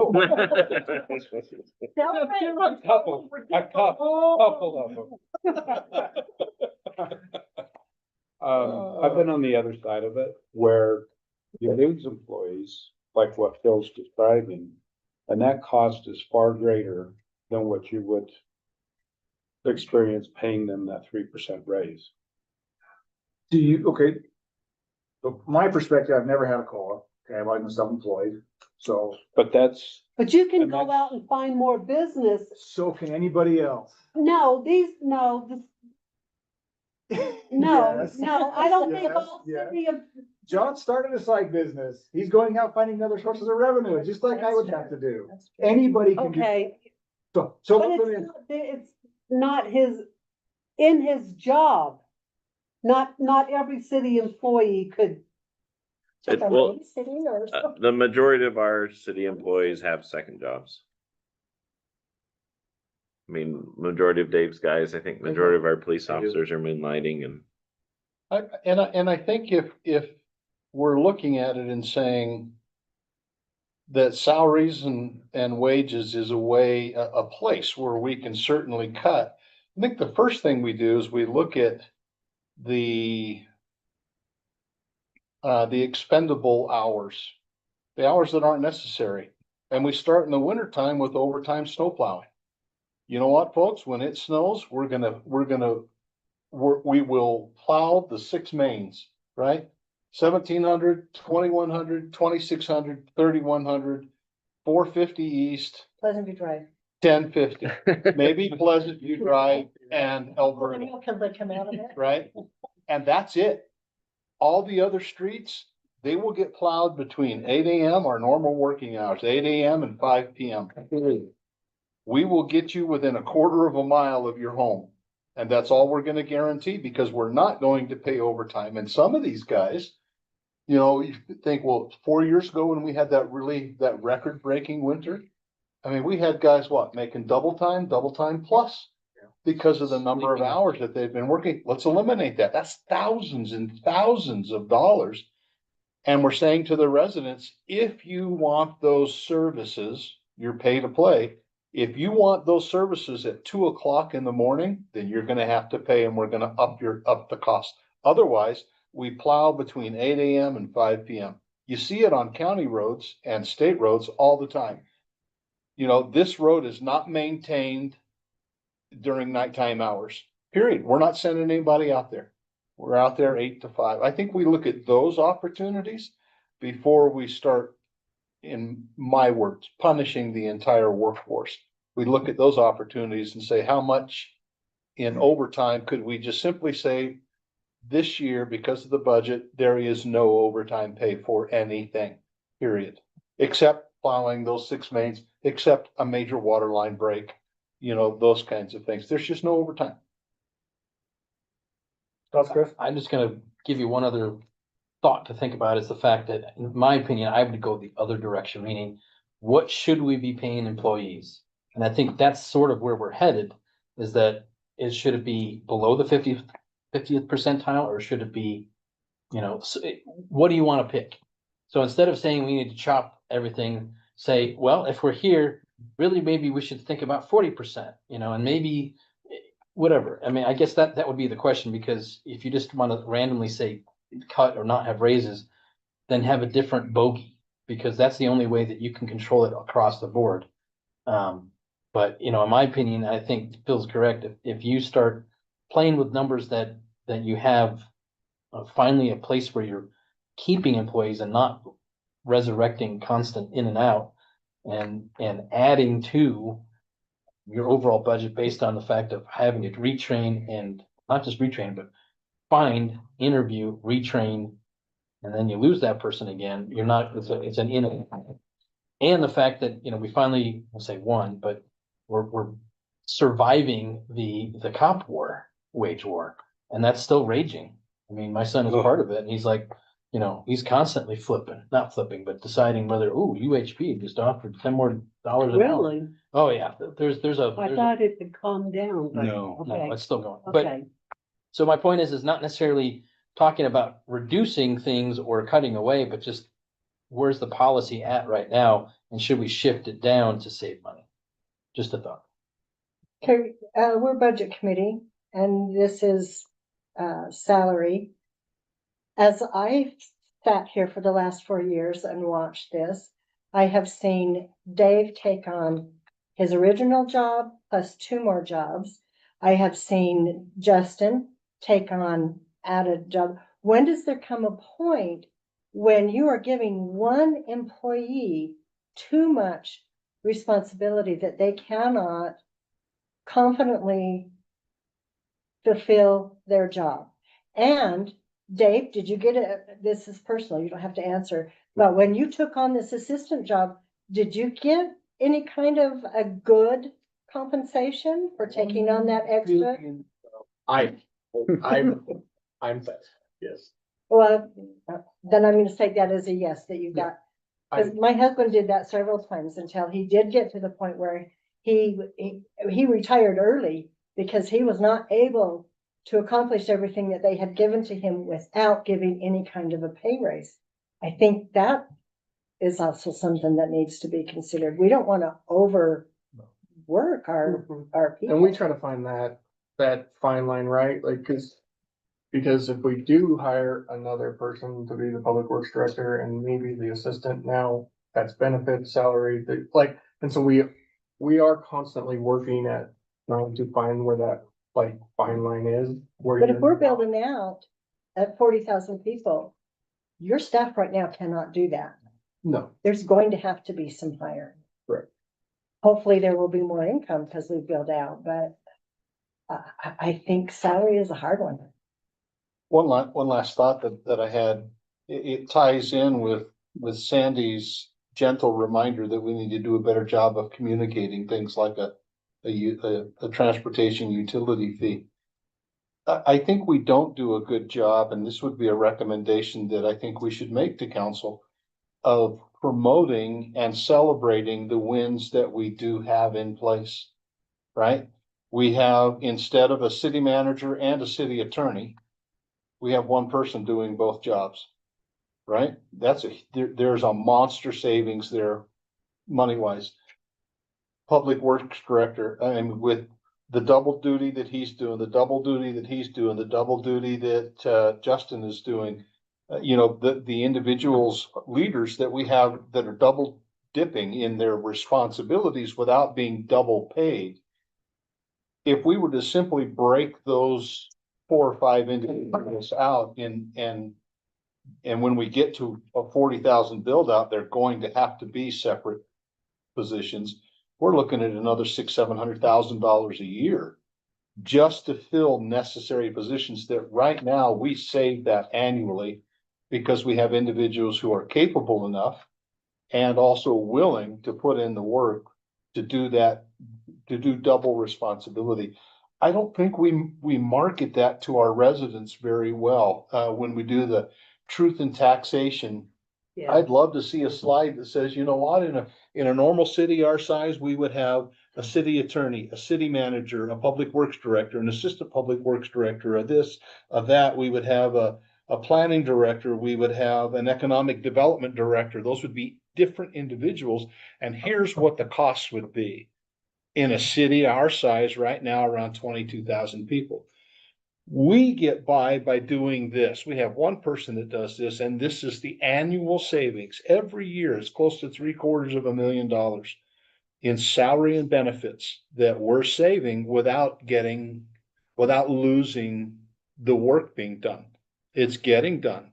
It's hard on the individuals that, I think we've all been there at some point in our careers. It's hard, but I don't think we sell that very well.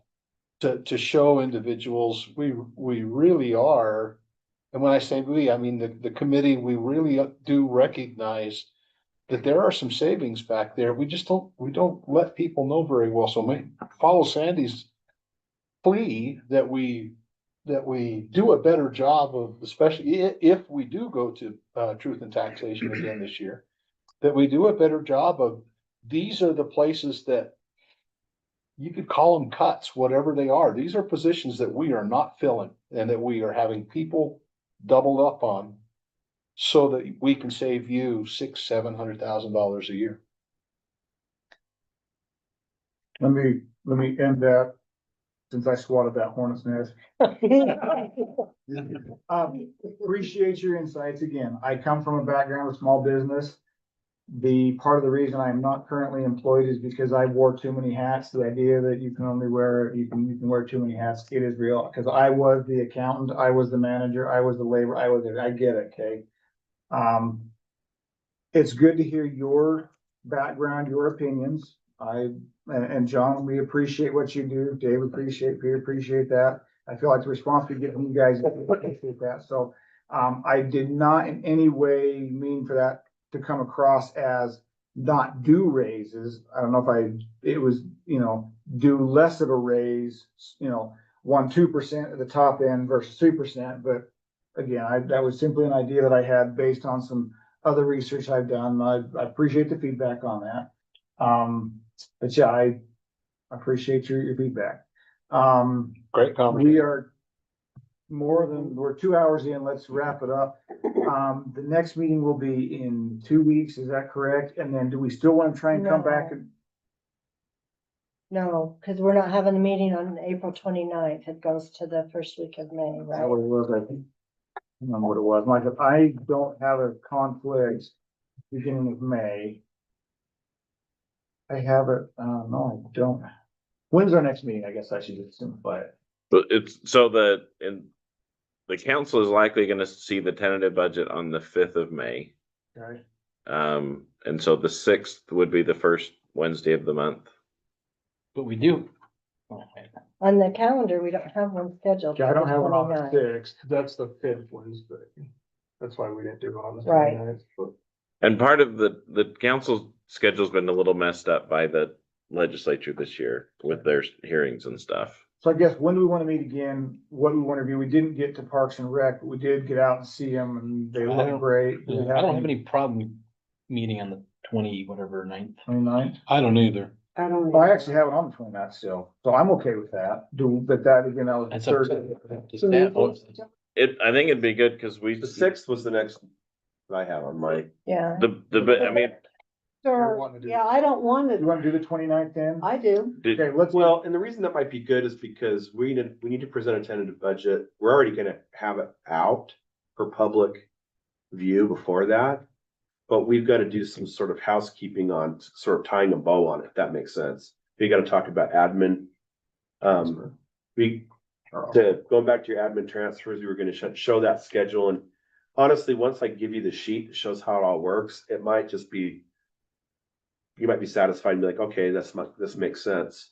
But I did want to walk through how, on a complicated city budget, how money flows from one fund to the other. That's an important part of the discussion. And then sort of have a little bit of here's where we're gonna land. Okay, well, 29th then, And then are we gonna meet on Peter's- May 6th? Peter's in charge of that one, and let's do our best to keep it to an hour since we're all going long and. Are we gonna do the 6th as well? That was it. Will you be able to get the tentative budget out to us before the 29th? Well, yeah, because we have to actually get it and publicly notify it Right, for that. right. So when we publicly notify it, You can get that out to us. so You'll we have can that. Start reviewing. you can have it there to start That's awesome. looking at it, and Yeah, that's you'll be our first you'll be the first pitch at it, so. Let's shoot for the 29th then, and I think that's it. Are we gonna keep with the first and the third weeks on May? That would put us on the 29th, and then And the very then the next. following week on the sixth. Wednesday again. I think the 6th would be good because on the 5th, Yeah. council's going Yeah. to discuss the tentative budget and we'll be able to hear their comments and their thoughts, and then we can react to that. We can aid in finding things, whatever. Let's tentatively plan for both of those My dates thought. then. Okay, And like I said, the other thing you'll see is in the council discussions at those public hearings, that's all that'll be discussed at those meetings. Right. It'll be budget only. It's, anyways, we don't need to go into the Thank you, legalities of legislators. it, but they made it confusing enough that we're gonna hold that line and just say, we're only talking budget on those hearings. So okay, Is this group gonna look at fee schedules this year? that'll probably be in May, just because I think the admin transfer will take up most of the meeting next time. okay.